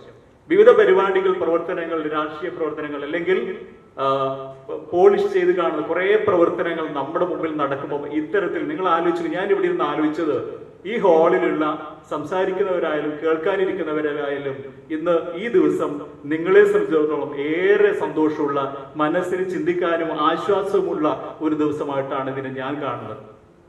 കാരണം ഇങ്ങനെ ഒരു നന്മ വിതറിയ അഭയ ഫൗണ്ടേഷൻ ഒരു ദിവസം വരാനും ഒരു നിശ്ചിത മണിക്കൂർ ഇവിടെ ഇരിക്കാനും പലരെയും കാണാനും കിട്ടുന്ന ഈ സന്തോഷം എന്ന് പറഞ്ഞാൽ നമുക്ക് കിട്ടിയിരിക്കുന്ന വലിയൊരു കാര്യമാണ്. നമ്മൾ ചിന്തിച്ചു തുടങ്ങും, നമ്മൾ നേരിട്ട് കണ്ടു തുടങ്ങും പലതും. അതിലൊരു ആശ്വാസ കേന്ദ്രമാണ്. ഒപ്പം അതേപോലെ ഇവിടെ ആദരിക്കപ്പെടുന്നവരുണ്ട്. അത് വലിയൊരു അംഗീകാരമാണ് ഇവിടെ നടത്തുന്നത്. പലരും നേരത്തെ പറഞ്ഞതുപോലെ പല പേരും വിളിക്കുമ്പോഴും അവരൊന്നും ഇതിന് തയ്യാറാകുന്നവരല്ല. പക്ഷേ ഞാൻ ആലോചിച്ചത് ഇവിടെ ഡോക്ടർ സലീം ഉൾപ്പെടെ ഉള്ള ഒരു 12 പേരുണ്ട്. പാലിയേറ്റീവ് കെയർ ഇനീഷ്യേറ്റീവ് കണ്ണൂർ എന്ന് പറയുന്ന പിക്കുന്ന പ്രസ്ഥാനത്തിന് 20 വർഷം പിന്നിട്ട പ്രസ്ഥാനത്തിന് അതിന്റെ നെടുന്തൂണായി അന്നും ഇന്നും പ്രവർത്തിച്ച ഒരാളാണ്. പാലിയേറ്റീവ് കെയർ സംവിധാനമൊക്കെ ഇവിടെ വരുന്നതിന് മുന്നേ തന്നെ സ്വമേധയാ പാലിയേറ്റീവ് കെയർ രംഗത്തിന്റെ ഒരു റോൾ മോഡലായ മനുഷ്യനാണ് ഡോക്ടർ സലീം ഉൾപ്പെടെയുള്ള. ഒപ്പം നമ്മുടെ ഉമ്മർ കൂട്ടുമോ ആയിക്കോട്ടെ, അല്ലെങ്കിൽ അയ്യൂബ് ചക്രക്കളായിക്കോട്ടെ, എല്ലാവരും പേര് ഞാൻ എടുത്ത് പറയുന്നില്ല, അങ്ങനെ ഓരോരുത്തരും അങ്ങനെ അവരെ ആദരിക്കുമ്പോൾ ജില്ലയിലുള്ള പിക്ക് ഉൾപ്പെടെയുള്ള പാലിയേറ്റീവ് കെയർ സംവിധാനങ്ങളുടെ ഇവിടെയുള്ള കൂട്ടായ്മകളെയാണ് ഈ അഭയ ഫൗണ്ടേഷൻ ഇന്നിവിടെ ആദരിക്കപ്പെടുന്നു എന്ന് സന്തോഷം ഞാൻ ഈ അഭയ ഫൗണ്ടേഷനെ അതിനുള്ള അനുമോദനവും ആശംസയും അഭിനന്ദനവും നേരുകയാണ്. കാരണം ഒരു വ്യക്തിയല്ല, നിങ്ങളൊരു സമൂഹത്തെയാണ്, ഇങ്ങനെ ചെയ്യുന്നവരെയാണ് ആദരിക്കപ്പെടുമ്പോൾ നമ്മൾ ഓർക്കുന്നത് നിങ്ങളുടെ കൈകളിലേക്ക് കൂടി കടന്നുപോയ ഒരുപാട് സഹായങ്ങളുണ്ട്, ചേർത്ത് പിടിച്ചവരുണ്ട്, ആ കുടുംബങ്ങളുണ്ട്. ആ താളം തെറ്റുന്നവരെ ചേർത്ത് പിടിക്കുന്ന ഒരു സംവിധാനമാണ് അഭയയുടെ ചേർന്നിട്ട് ഇവിടെ ഇരിക്കുന്ന മറ്റൊരു സംവിധാനമാണ് നമ്മുടെ സേവന കേന്ദ്രം പാലിയേറ്റീവ് കെയർ ഇസ്ലാമിക് സെന്റർ നേതൃത്വത്തിൽ അവിടെ പലപ്പോഴും വന്നു പോകുന്ന ഒരാൾ രീതിയിൽ വളരെ മനോഹരമായിട്ട് ഇവർ ചെയ്യുന്ന പ്രവർത്തനത്തിന് ഒരു ചിട്ടയുണ്ട്, ഒരു ചട്ടക്കൂടുണ്ട്. അതാണ് വളരെ മനോഹരമായിട്ട് ഒരു സിസ്റ്റമാറ്റിക് ആയിട്ടുള്ള അഭയയുടെ ഫൗണ്ടേഷന്റെ പ്രവർത്തനങ്ങളെ സേവന കേന്ദ്രത്തിന്റെ പ്രവർത്തനം കൂടി ഞാൻ ഈ ഘട്ടത്തിൽ ഓർമ്മിക്കുകയാണ്. ഈ ഒരു വളരെ സന്തോഷകരമായ ഈ ഒരു സായാഹ്നത്തിൽ ഈ ചടങ്ങിന് എന്നെ വിളിച്ചതിനുള്ള സന്തോഷവും ഈ അഭയയുടെ പ്രവർത്തനങ്ങൾ മറ്റുള്ളവർക്ക് മാതൃകയാണ്. എനിക്ക് തോന്നുന്നത് നമ്മുടെ ഈ ക്യാൻസർ സെന്റർ തുടക്കം കുറിച്ചതിന് ശേഷം അവിടെ ആദ്യത്തെ ഒരു സംവിധാനമാണ് അഭയ ഫൗണ്ടേഷൻ എന്നാണ്. തുടർന്നാണ് മറ്റിത്തരത്തിലുള്ള സംവിധാനങ്ങൾ അവിടെ വന്നിരിക്കുന്നത്. നേരത്തെ ചന്ദ്രൻ ഡോക്ടർ പറഞ്ഞ പോലെ നമ്മുടെ കേരളത്തിലെ വിവിധ സ്ഥലങ്ങളിൽ നിന്നാണ് വരുന്നത്. വന്നിട്ട് അവർ പറയും നിങ്ങൾക്ക് ഡെയിലി പോയി വരാൻ പറ്റുമെങ്കിൽ നിങ്ങൾ പോയി വരാം. നിങ്ങൾ ആലോചിച്ച് നോക്കിയേ അവരുടെ ഒരു സാമ്പത്തിക പ്രയാസം, ശാരീരിക പ്രയാസം, അവിടെയാണ് നിങ്ങൾക്ക് തണലായി നിങ്ങളുടെ വീട് പോലെ അവിടെ താമസിക്കാൻ ഒരു സൗകര്യം ഒരുക്കിയിരിക്കുന്നത്. സത്യത്തിൽ ഇതിനെ അഭയെ പലരും നമ്മുടെ തിരിച്ചറിഞ്ഞില്ല എന്നുള്ളതാണ് എനിക്ക് തോന്നുന്ന യാഥാർത്ഥ്യം. ഈ അഭയയുടെ പ്രവർത്തനങ്ങൾക്ക് അതിന് തുടക്കം കുറിച്ച ബാലിൽ സാർ ഉൾപ്പെടെ അന്ന് അങ്ങനെ ഒരു ആലോചന അദ്ദേഹത്തിന് മനസ്സിൽ വരികയും അതിന് നിമിത്തമാകുകയും ഇന്നും ഇതിനെ നയിച്ചുകൊണ്ടിരിക്കുന്ന ഇതിന്റെ ചെയർമാനും ഇതിന്റെ ഫൗണ്ടേഷന്റെ ഭാരവാഹികളെയും ഇവിടെ ഇരിക്കുന്ന എല്ലാവർക്കും ഇന്ത്യൻ അസോസിയേഷൻ ഓഫ് പാലിയേറ്റീവ് കെയറിന്റെ എല്ലാവിധ ആശംസകളും നന്ദിയും അഭിനന്ദനങ്ങളും ഈ ഘട്ടത്തിൽ നേരുന്നു. നന്ദി, നമസ്കാരം, ജയ് ഹിന്ദ്. നന്ദി.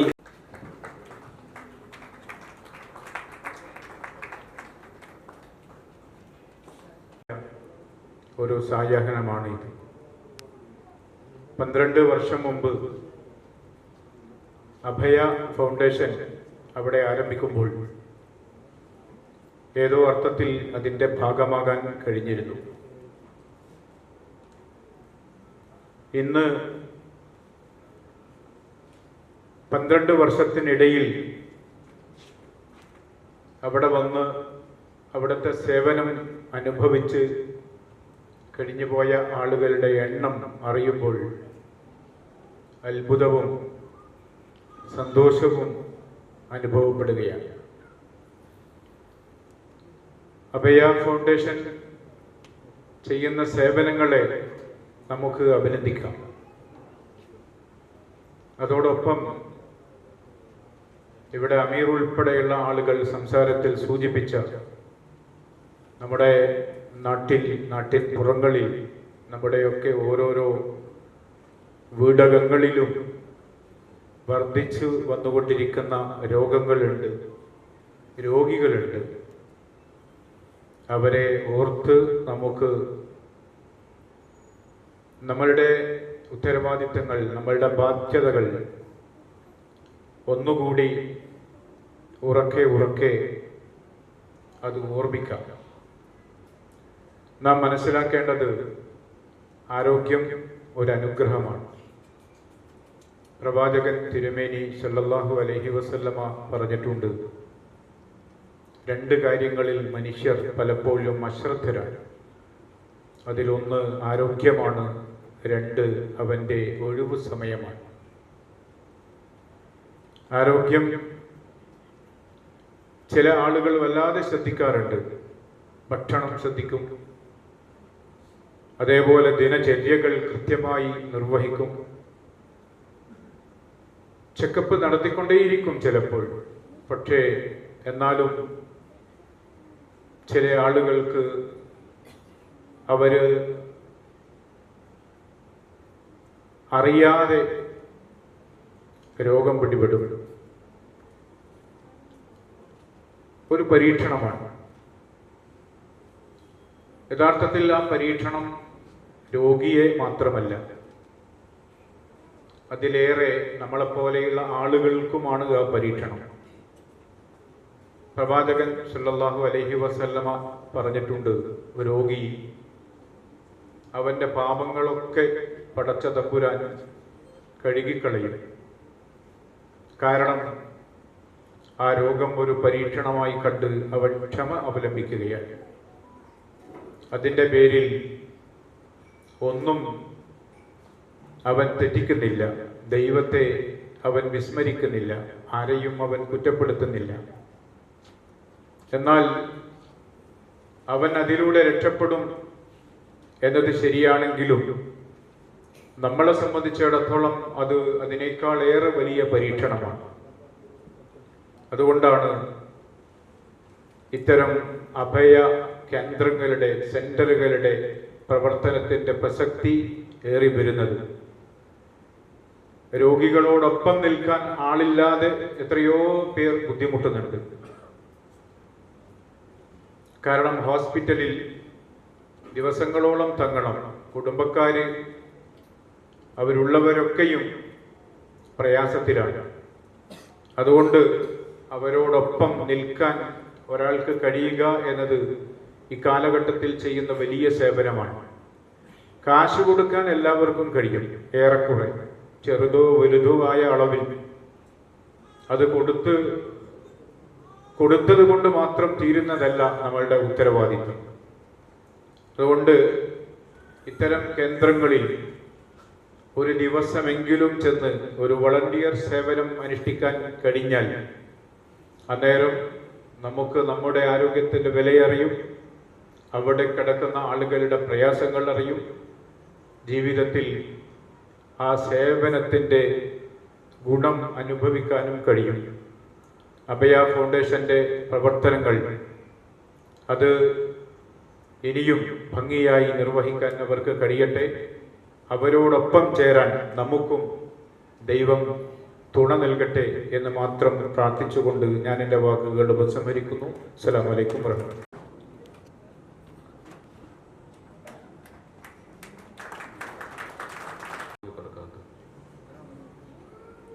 ഇന്ന് ഈ അർത്ഥപൂർണമായ ഈ ചടങ്ങിൽ അഭയ രോഗീഗ്രഹത്തിൻ്റെ 12ാം വാർഷിക സ്നേഹ സംഗമത്തിൽ പങ്കെടുക്കാനും കുറച്ച് വാക്കുകൾ നിങ്ങളോട് സംസാരിക്കാനും അവസരം ലഭിച്ചത് വലിയൊരു ബഹുമതിയായി ഞാൻ കണക്കാക്കുന്നു.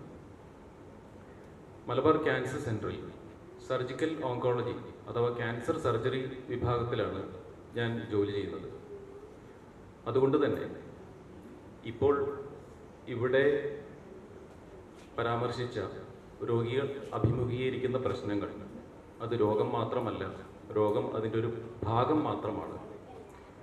ഒരു രോഗവുമായി മലബാർ ക്യാൻസർ സെൻ്ററിലേക്ക് ചികിത്സയ്ക്ക് എത്തുന്ന രോഗികൾക്ക് അവരുടെ രോഗം മാത്രമല്ല പ്രശ്നം, മറ്റു പല ചോദ്യങ്ങളും അവരുടെ മുന്നിൽ ഉയർന്നു വരും. ഇത്ര നാൾ നീണ്ടു നിൽക്കുന്ന, ഇവിടെ മുൻപ് പ്രതിപാദിച്ചതുപോലെ ആഴ്ചകളോളം അല്ലെങ്കിൽ മാസങ്ങളോളം ചിലപ്പോൾ വർഷങ്ങളോളം നീണ്ടു നിൽക്കുന്ന ഈ ചികിത്സാ സമയത്ത് എവിടെ താമസിക്കും, എവിടെ നിന്ന് ഭക്ഷണം കഴിക്കും, ഈ പരിചയമില്ലാത്ത ഈ സ്ഥലത്ത് ആരാണ് നമ്മളെ സഹായിക്കുക, സാമ്പത്തിക പ്രയാസങ്ങൾ, ഇതെല്ലാമാണ് അവരുടെ മുന്നിൽ ഉയർന്നു വരുന്ന ചോദ്യങ്ങൾ. അപ്പം അത്തരം സാഹചര്യങ്ങളിൽ അഭയ ഫൗണ്ടേഷൻ എന്നത് താമസിക്കാനുള്ള വെറും ഒരു കെട്ടിടം മാത്രമല്ല, മറിച്ച് അത് ആശ്വാസത്തിൻ്റെയും മാനവികതയുടെയും പ്രത്യാശയുടെയും ഒരു ഇടം കൂടിയാകുന്നു. ഇസ്ലാമിൽ രോഗികളെ പരിചരിക്കുകയും ദുരിതത്തിലായവരെ സഹായിക്കുകയും ചെയ്യുക എന്നത് ഏറ്റവും മഹത്തായ സേവനങ്ങളിൽ ഒന്നാണ്. ഇന്ന് ഒരു സാമൂഹിക യാഥാർത്ഥ്യത്തെ കൂടി ഈ തരുണത്തിൽ പ്രതിപാദിക്കണമെന്ന് ഞാൻ ആഗ്രഹിക്കുകയാണ്. അതായത് അറിഞ്ഞോ അറിയാതെയോ പല പാശ്ചാത്യ ആശയങ്ങളെയും സ്വാഭാവികം എന്നോണം ജീവിത ദർശനമാക്കിയവരാണ് നമ്മുടെ സമൂഹത്തിൽ അധികം പേര്. അവരുടെ ഒരു ലോകവീക്ഷണം, ജീവിത വീക്ഷണമായി ആളുകൾ പലപ്പോഴും സ്വീകരിക്കുന്നത് പാശ്ചാത്യ ആശയങ്ങളെയാണ്. മനുഷ്യൻ്റെ ഭൗതിക ഗുണങ്ങൾ, ഭൗതിക സുഖങ്ങൾ ഏറ്റവും നല്ല രീതിയിൽ വർദ്ധിപ്പിക്കുന്നതിനും അതുപോലെ മനുഷ്യരെ ഒറ്റയ്ക്കും സാമൂഹികമായും ഭൗതികമായി ഇല്ലായ്മ ചെയ്യുന്നതിനും ഏറ്റവും ഫലപ്രദമായ മാർഗങ്ങൾ ഈ പാശ്ചാത്യ വിജ്ഞാനങ്ങൾ നമുക്ക് നൽകുന്നുണ്ട്. അതിൽ അവ അത്യന്തം വിജയിച്ചിട്ടുണ്ട്. എന്നാൽ മനുഷ്യൻ്റെ ജീവിതത്തിൻ്റെ, അവൻ്റെ നിലനിൽപ്പിൻ്റെ അർത്ഥവും ഉദ്ദേശവും നിർവചിക്കുന്നതിൽ അത് അത്യന്തം പരാജയപ്പെടുന്നതായി നമുക്ക് കാണാം. ഇത് പലപ്പോഴും നമുക്കൊരു കോൺട്രാസ്റ്റ് ആയിട്ട് നമ്മുടെ ജീവിതത്തിൽ നമുക്ക് അനുഭവിക്കാനും സാധിക്കും. അതിന് കാരണമുണ്ട്. പാശ്ചാത്യ തത്വചിന്തയ്ക്ക് അടിസ്ഥാനമായിട്ടാണ് പലപ്പോഴും നമ്മുടെ ജീവിത വീക്ഷണങ്ങളെല്ലാം തന്നെ നിർവചിക്കപ്പെടുക, അങ്ങനെയാണ് അത് ക്രമീകരിക്കപ്പെടുക.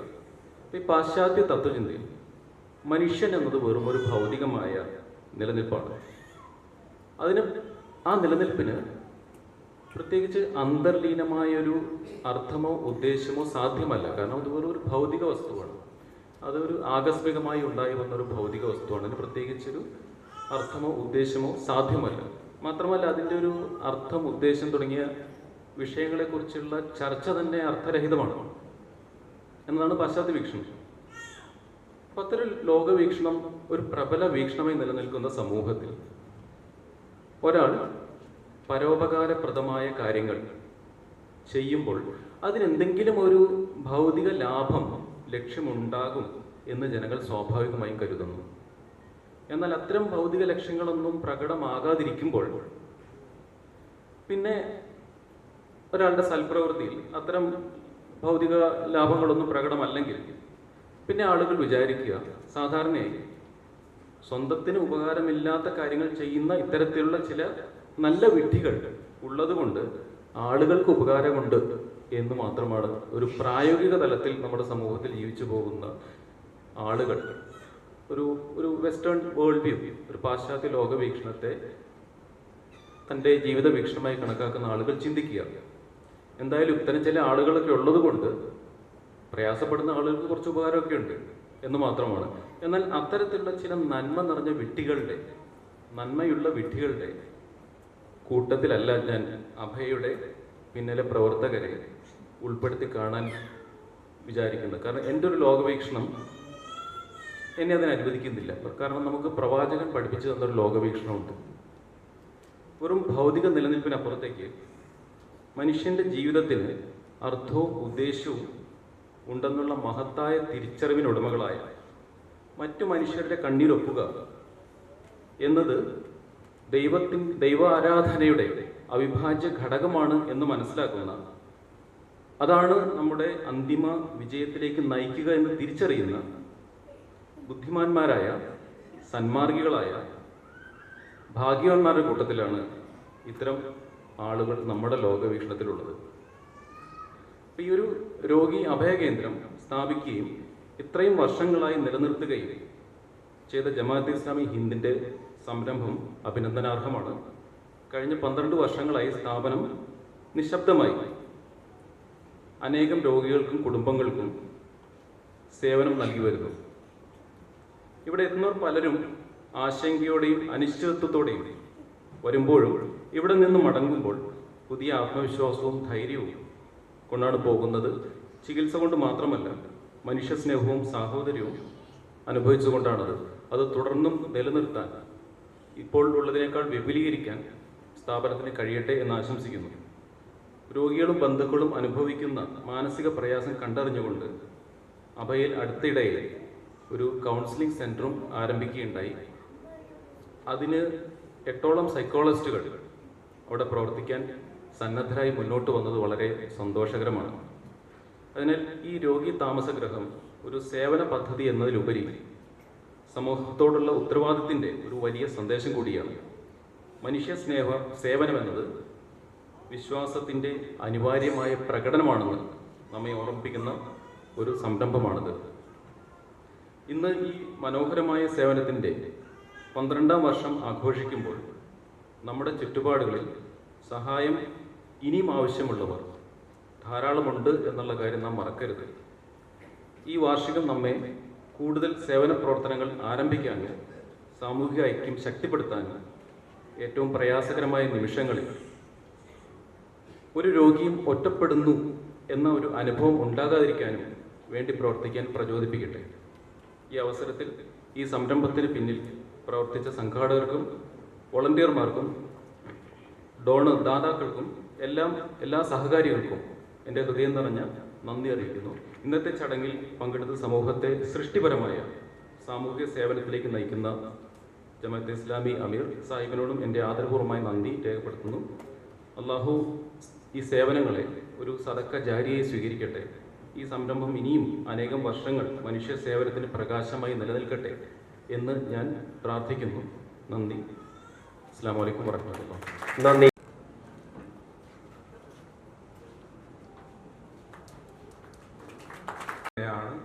ഞങ്ങളെപ്പോലുള്ളവരുടെ ഒരു മഹാഭാഗ്യമായി ഞാൻ കരുതുന്നു. അതുപോലെ തന്നെയാണ് Kannur district cancer control consortium 2019 രൂപീകരിക്കപ്പെടുമ്പോൾ സാന്ത്വന പരിചരണ രംഗത്തും അതുപോലെ സമാന ചിന്താഗതിയുള്ള സംഘടനകളുടെ കൂട്ടായ്മ 36 മെമ്പർമാരെ ചേർത്തുകൊണ്ട് ഈ സംഘടന മലബാർ ക്യാൻസർ സെന്ററിന്റെ കീഴിൽ അല്ലെങ്കിൽ മലബാർ ക്യാൻസർ സെന്ററിന്റെ ആഭിമുഖ്യത്തിൽ ഇത് രൂപീകരിക്കുമ്പോൾ ഒരു സ്ഥാപക മെമ്പറായിട്ടാണ് അഭയ ഫൗണ്ടേഷൻ ഞങ്ങളുടെ കൂടെ വരുന്നത്.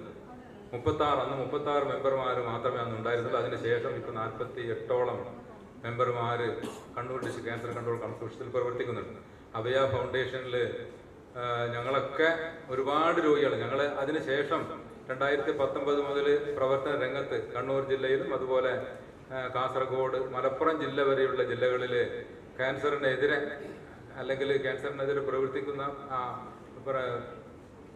ക്യാൻസറിനെതിരെ പ്രചരണം നടത്തുന്നതിനൊക്കെയുള്ള കാര്യങ്ങൾ ചെയ്തു വരുമ്പോൾ ഇവിടെ മലബാർ ക്യാൻസർ സെന്ററിൽ ഞങ്ങളുടെ ഒരു ഹെൽപ്പ് ഡെസ്ക് കൂടി പ്രവർത്തിക്കുന്നുണ്ട്. അത് അവിടെ വരുന്ന തിരുവനന്തപുരം മുതൽ കാസർഗോഡ് മംഗലാപുരം വരെ നിന്ന് വരുന്ന രോഗികളെ സഹായിക്കുന്നതിന് ഇവിടെ പലരും സൂചിപ്പിച്ച പോലെ തന്നെ വളരെ ആകുലതയോടെ കടന്നു വരുന്ന രോഗികൾക്ക് ആശ്വാസവും അതുപോലെ തന്നെ സഹായങ്ങളെക്കുറിച്ചൊക്കെയുള്ള വിവരങ്ങളൊക്കെ നൽകിക്കൊണ്ട് പ്രവർത്തിക്കുന്ന ഹെൽപ്പ് ഡെസ്ക് ഞങ്ങളെ എല്ലാ ദിവസവും നിങ്ങളുടെ അറിവിലേക്ക് കൂടി പറയുകയാണ്. ഒരു ഹെൽപ്പ് ഡെസ്ക് രാവിലെ 6:30 മുതൽ 4 മണി വരെ അവിടെ പ്രവർത്തിക്കുന്നുണ്ട്. അതിൻ്റെ ഒക്കെ പ്രവർത്തനങ്ങളിൽ ഞങ്ങളുടെ കൂടെ അഭയ ഫൗണ്ടേഷനും കഴിഞ്ഞ നാളുകളിലേക്ക് ഉണ്ടായി എന്നുള്ളത് തന്നെയാണ് ഞങ്ങളെ സംബന്ധിച്ച് വലിയൊരു ഭാഗ്യമായി കരുതുന്നത്. ഇനിയുള്ള നാളുകളിലും അഭയ ഫൗണ്ടേഷൻ മാതിരിയുള്ള ഇതിൻ്റെ പ്രവർത്തകരൊക്കെ ഞങ്ങളുടെ കൂടെ ഉണ്ടാവണം എന്നുകൂടി അവസരത്തിൽ സൂചിപ്പിക്കുകയാണ്. അപ്പോൾ അതോടുകൂടി നേരത്തെ ഇവിടെ പലരും സൂചിപ്പിച്ച പോലെ തന്നെ അമീറൊക്കെ പറഞ്ഞ പോലെ ദൈവത്തിൻ്റെ കരങ്ങളായി പ്രവർത്തിക്കുന്ന ചില വ്യക്തികൾ കൂടി ഇന്ന് ആദരിക്കപ്പെടുന്നവരുടെ കൂട്ടത്തിലുണ്ട്. ഡോക്ടർ സലീം അത് അക്കൂട്ടത്തിലുള്ളതാണ്. അതുപോലെ തന്നെ ജലറാണി,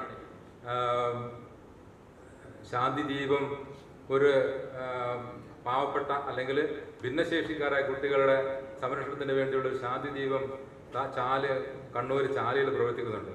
അന്ന് 21 വർഷത്തിന് മുമ്പേ 13 കുട്ടികളോടുകൂടി തുടങ്ങിയ സ്ഥാപനം ഇന്ന് 130 ഭിന്നശേഷി കുട്ടികളെ സംരക്ഷിക്കുന്ന സ്വന്തം കെട്ടിടത്തിൽ പ്രവർത്തിക്കുന്ന അതിൻ്റെ പിന്നിൽ പ്രവർത്തിച്ച അതിൻ്റെ സ്ഥാപക പ്രിൻസിപ്പൾ കൂടിയായ ജലറാണി ടീച്ചറെ ഈ അവസരത്തിൽ ഞാൻ ഇവിടെ പരിചയപ്പെടുത്തുകയാണ്.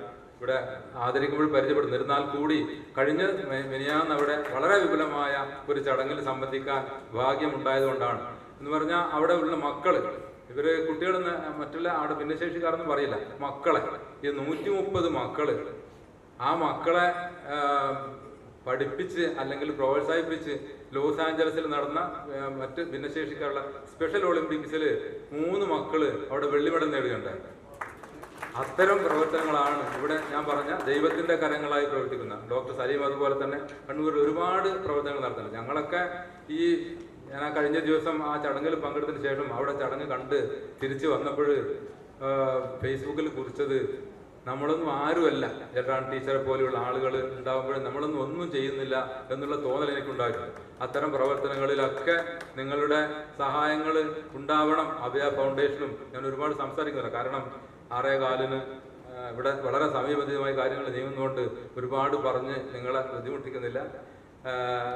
ഞങ്ങളുടെ കൂടെ അഭയ ഫൗണ്ടേഷനും ഇനി ഒരുപാട് നാള്, അതുപോലെ തന്നെ ഇവിടെ പലരും സൂചിപ്പിച്ച പോലെ തന്നെ ഒരുപാട് നല്ല കാര്യങ്ങൾ ചെയ്ത് ഇത്തരം അവിടെ മലബാർ ക്യാൻസറിന്റെ സമീപത്ത് ആശ്രയ ഫൗണ്ടേഷൻ ഉണ്ട്, CH സെന്റർ ഉണ്ട്, അഭയ ഫൗണ്ടേഷൻ ഉണ്ട്. ഈ അഭയ ഫൗണ്ടേഷൻ അഭയയുടെ അതിലൊക്കെ ഞാൻ പോകാനിടയായിട്ടുണ്ട്. നല്ല രീതിയിലുള്ള അവർ നൽകുന്ന എന്ന് പറഞ്ഞാൽ ഈ പറഞ്ഞ പോലെ തന്നെ മക്കളെ ചേർത്ത് പിടിക്കുന്ന പോലെ.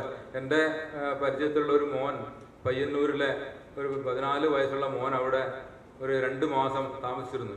ബ്ലഡ് ക്യാൻസർ വന്നിട്ട് ചികിത്സിക്കുന്ന ഒരു മോൻ അവിടെ താമസിച്ചു. അപ്പോൾ ഞാൻ അവിടെ പോകാറുണ്ട്. അതുപോലെ അവിടെയുള്ളവരൊക്കെ അവിടെ പ്രവർത്തിക്കുന്നവരും അതുപോലെ അജ്മലൊക്കെ അവരോടൊക്കെ പെരുമാറുന്ന രീതി കണ്ടാൽ സ്വന്തം കുടുംബത്തിലെ മക്കളോട് അല്ലെങ്കിൽ സ്വന്തം സഹോദരങ്ങളോട് പെരുമാറുന്ന പോലുള്ള ആ പരിചരണം നിങ്ങൾക്ക് ഒരുപാട് കാലം തുടരാൻ കഴിയട്ടെ എന്ന് പ്രാർത്ഥിക്കുകയാണ്. അതുപോലെ തന്നെ ഇവിടെ കൂടിയിരിക്കുന്ന എല്ലാവരുടെയും സഹകരണത്തോടു കൂടിയാണ് അത്തരം സ്ഥാപനങ്ങൾ പ്രവർത്തിക്കുന്നത്. എന്നിരുന്നാലും ഇനിയുള്ള നാളുകളിൽ നമ്മളൊക്കെ അവരുടെ കൂടെ ഉണ്ടാവണം എന്നുകൂടി ഈ അവസരത്തിൽ സൂചിപ്പിക്കുകയാണ്.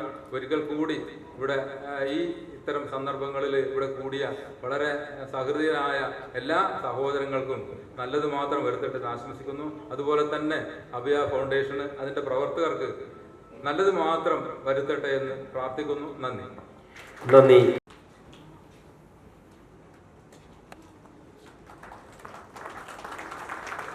സമാധാനവും സന്തോഷവും ലഭിക്കണം എന്നതായിരുന്നു പറഞ്ഞത്. അപ്പം എൻ്റെ മനസ്സിൽ വന്ന ഒരു പ്രവാചകൻ പറഞ്ഞു, നിങ്ങൾ രോഗികളെ കാണാൻ പോകുന്ന സമയത്ത് രോഗികൾക്ക് നിരാശയുണ്ടാക്കുന്ന, പ്രയാസമുണ്ടാക്കുന്ന വാക്കുകൾ ഉപയോഗിക്കരുത്. അവർക്ക് ആശ്വാസമുണ്ടാക്കുന്ന വാക്കുകളാണ് പറയേണ്ടത്.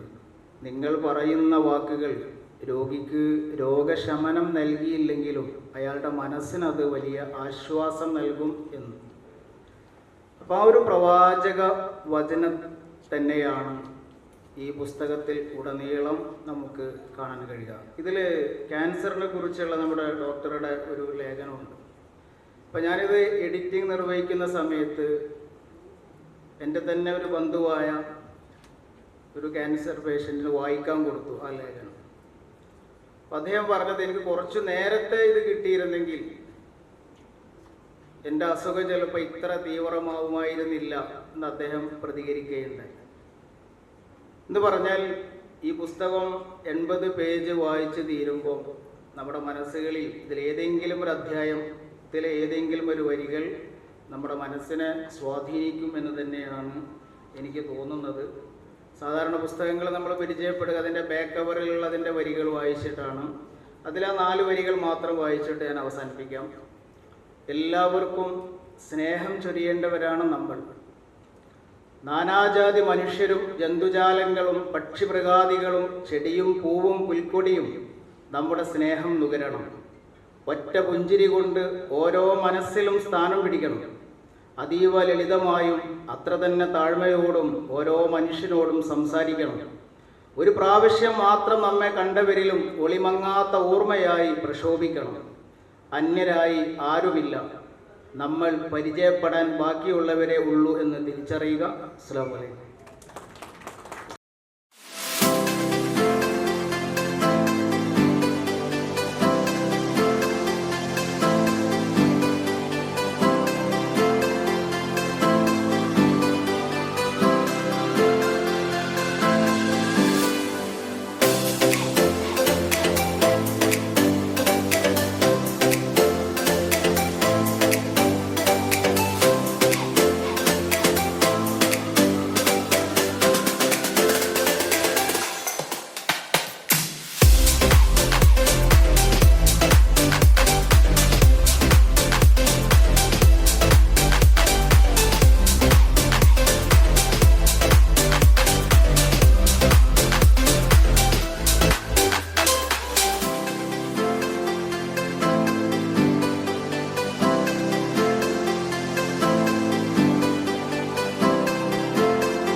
ആദരണീയം കുറഞ്ഞു പോകില്ലെന്ന് ചോദിച്ചു.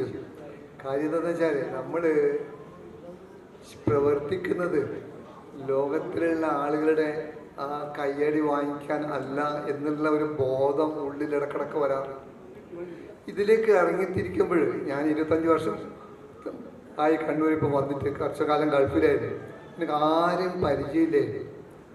ആകെയുള്ള പ്രചോദനം ഖുർആനിൽ കൂടിയുള്ള ചില ആയത്തുകളായിരുന്നു. ഞാൻ ഖുർആൻ പഠിതാവാണ്. 10-30 കൊല്ലമായിട്ട് ഖുർആൻ പഠിച്ചുകൊണ്ടിരിക്കുകയാണ്.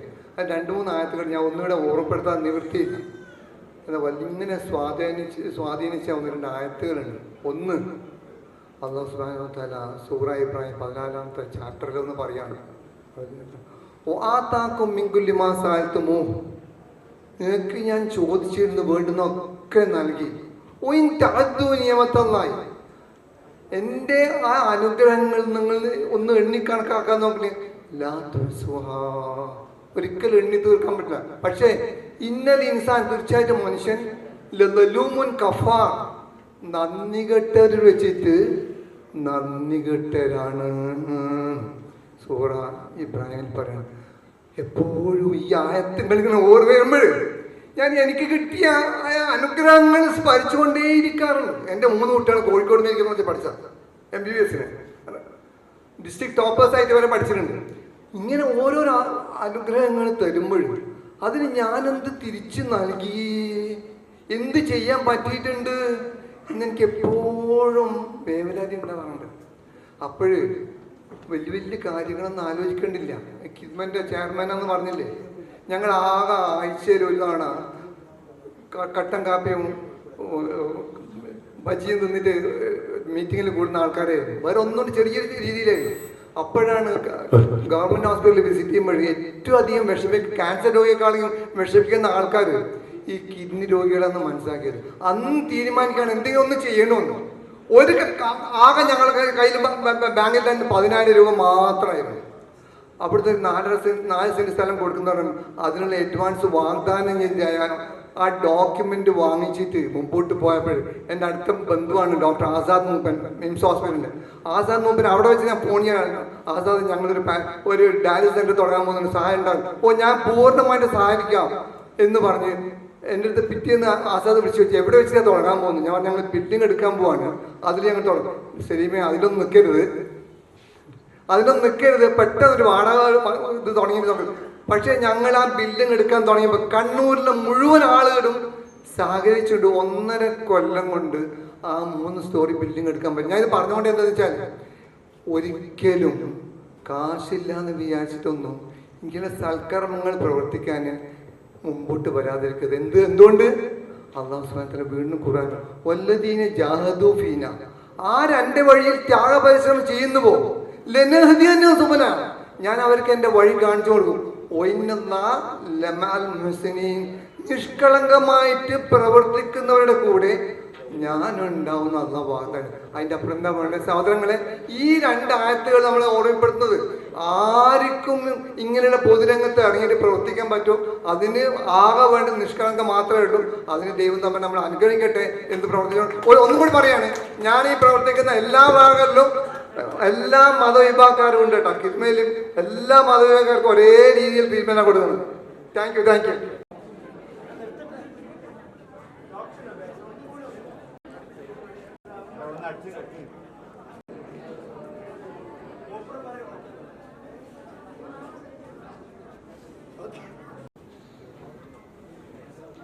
₹1,00,000 സഹായമാണ് അഭയ ഹാൻഡ്സ് ഓഫ് നൽകുന്നത്. എല്ലാവരും ആദരണീയരായ സഹോദരങ്ങളെ, ദൈവത്തിനാലും ഹാൻഡ്സ് ഓഫ് ഹോപ്പിനെ ചെറിയ വാക്കുകളിൽ പരിചയപ്പെടുത്താനാണ് ഉദ്ദേശിക്കുന്നത്.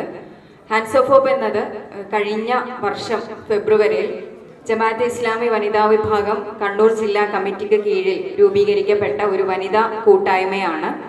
ഇത്തരത്തിലൊരു വനിതാ കൂട്ടായ്മ രൂപീകരിക്കുന്ന ഘട്ടത്തിൽ 3 സംഗതികളാണ് നമ്മൾ അതിൻ്റെ ഉദ്ദേശമായിട്ട് കണ്ടിട്ടുണ്ടായിരുന്നത്. ഏറ്റവും ഒന്ന്, അഭയക്ക് കഴിയുന്ന രീതിയിലുള്ള സഹായ സഹകരണങ്ങൾ നൽകുക എന്നുള്ളതായിരുന്നു. മറ്റൊന്ന്, നമ്മുടെ സമൂഹത്തിലുള്ള സ്ത്രീകളെ അവരുടെ സേവന തൽപരതയെ സമൂഹത്തിന് അനുഗുണമാകുന്ന രീതിയിൽ ഉപയോഗപ്പെടുത്തുക എന്നുള്ളതായിരുന്നു. അതോടൊപ്പം തന്നെ മൂന്നാമതായിട്ട് വളരെ ഭീതിതമായ വണ്ണം ക്യാൻസർ അധികരിച്ചു വരുന്ന ഈ കാലഘട്ടത്തിൽ ക്യാൻസറുമായി ബന്ധപ്പെട്ടുള്ള ബോധവൽക്കരണ പ്രവർത്തനങ്ങൾ സമൂഹത്തിൽ നടത്തുക എന്നുള്ളതുമായിരുന്നു. ആ നിലക്ക് ഈ കഴിഞ്ഞ ഒരു വർഷത്തിനിടയിൽ തന്നെ വളരെ മികച്ച രീതിയിൽ നമുക്ക് മുന്നോട്ട് പോകുവാൻ കഴിഞ്ഞിട്ടുണ്ട് എന്നാണ് നാം മനസ്സിലാക്കുന്നത്. അഭയയിൽ ഒരു AC സംവിധാനവും അതോടൊപ്പം തന്നെ ഒരു നാപ്കിൻ ഇൻസിനറേറ്റർ, ഒപ്പം ഈ കഴിഞ്ഞ റൂഫിംഗ് ഷീറ്റ് ഇടുന്നതുമായി ബന്ധപ്പെട്ട ഒരു തുകയും സ്വരൂപിച്ച് നൽകുവാൻ നമുക്ക് കഴിഞ്ഞിട്ടുണ്ട് എന്നുള്ളതിൽ വലിയ ചാരിതാർത്ഥ്യമുണ്ട്. അതോടൊപ്പം നേരത്തെ പറഞ്ഞതുപോലെ സ്ത്രീകളുമായി ബന്ധപ്പെട്ടുള്ള ക്യാൻസറിനെ മുൻനിർത്തിക്കൊണ്ട് ആ നിലക്കുള്ള മെഡിക്കൽ ക്യാമ്പുകളും ബോധവൽക്കരണ പ്രവർത്തനങ്ങളും ഹാൻഡ്സ് ഓഫ് ഹോപ്പിന് കീഴിൽ നമ്മൾ നടത്തിയിട്ടുണ്ട്. തീർച്ചയായിട്ടും ഇനി അങ്ങോട്ട് കുറച്ചുകൂടി ഇറങ്ങിക്കൊണ്ട് കുറച്ചുകൂടി ശക്തമായിക്കൊണ്ട് തന്നെ അഭയക്ക് വേണ്ടിയിട്ടുള്ള സേവന സഹായങ്ങൾ നൽകുവാൻ ഒരു വലിയ ടീം നമുക്കിടയിലുണ്ട്. ഇവിടെ ഇരുന്ന സ്ത്രീകളിൽ അധിക പേരും ഈ ഹാൻഡ്സ് ഓഫ് ഹോപ്പിന്റെ മെമ്പേഴ്സ് കൂടിയാണ്. എല്ലാവർക്കും ഒരിക്കൽ കൂടി പ്രാർത്ഥനകളും ആശംസകളും കൂടി നേർന്നുകൊണ്ട് നിർത്തുന്നു. നന്ദി. ഇവിടെ നമ്മുടെ ചെറിയ സൗകര്യങ്ങൾ ഉപയോഗപ്പെടുത്തി വളരെ ചെറിയൊരു സമയത്ത് നടത്ത പരിപാടി ആയതുകൊണ്ട് തന്നെ ചില പ്രയാസങ്ങളൊക്കെ നേരിട്ടിട്ടുണ്ടാവാം. എല്ലാവരും ക്ഷമിക്കണമെന്ന് അഭ്യർത്ഥിക്കുകയാണ്. നമ്മുടെ ഈ പരിപാടിയിൽ പങ്കെടുത്ത് സംസാരിച്ച ഗസ്റ്റുകൾ, ഇവിടെ പ്രസംഗിച്ച മുഖ്യാതിഥികൾ, അതുപോലെ തന്നെ ഈ പരിപാടിയിൽ സ്നേഹാദരം ഏറ്റുവാങ്ങിയ 12 വ്യക്തിത്വങ്ങൾ, സമൂഹത്തിൻ്റെ വ്യത്യസ്ത മേഖലകളിൽ സേവനം ചെയ്ത് മുന്നേറിയ ആ മഹത് വ്യക്തിത്വങ്ങളെ അവർക്കും ഇവിടെ ഒത്തുകൂടിയ എല്ലാവർക്കും, എല്ലാ സഹോദരി സഹോദരങ്ങൾക്കും അഭയ ഫൗണ്ടേഷന്റെ പേരിൽ നന്ദിയും കടപ്പാടും അറിയിക്കുകയാണ്. ഈ പരിപാടി ഇതോടെ ഇവിടെ അവസാനിച്ചതായി പ്രഖ്യാപിക്കുന്നു.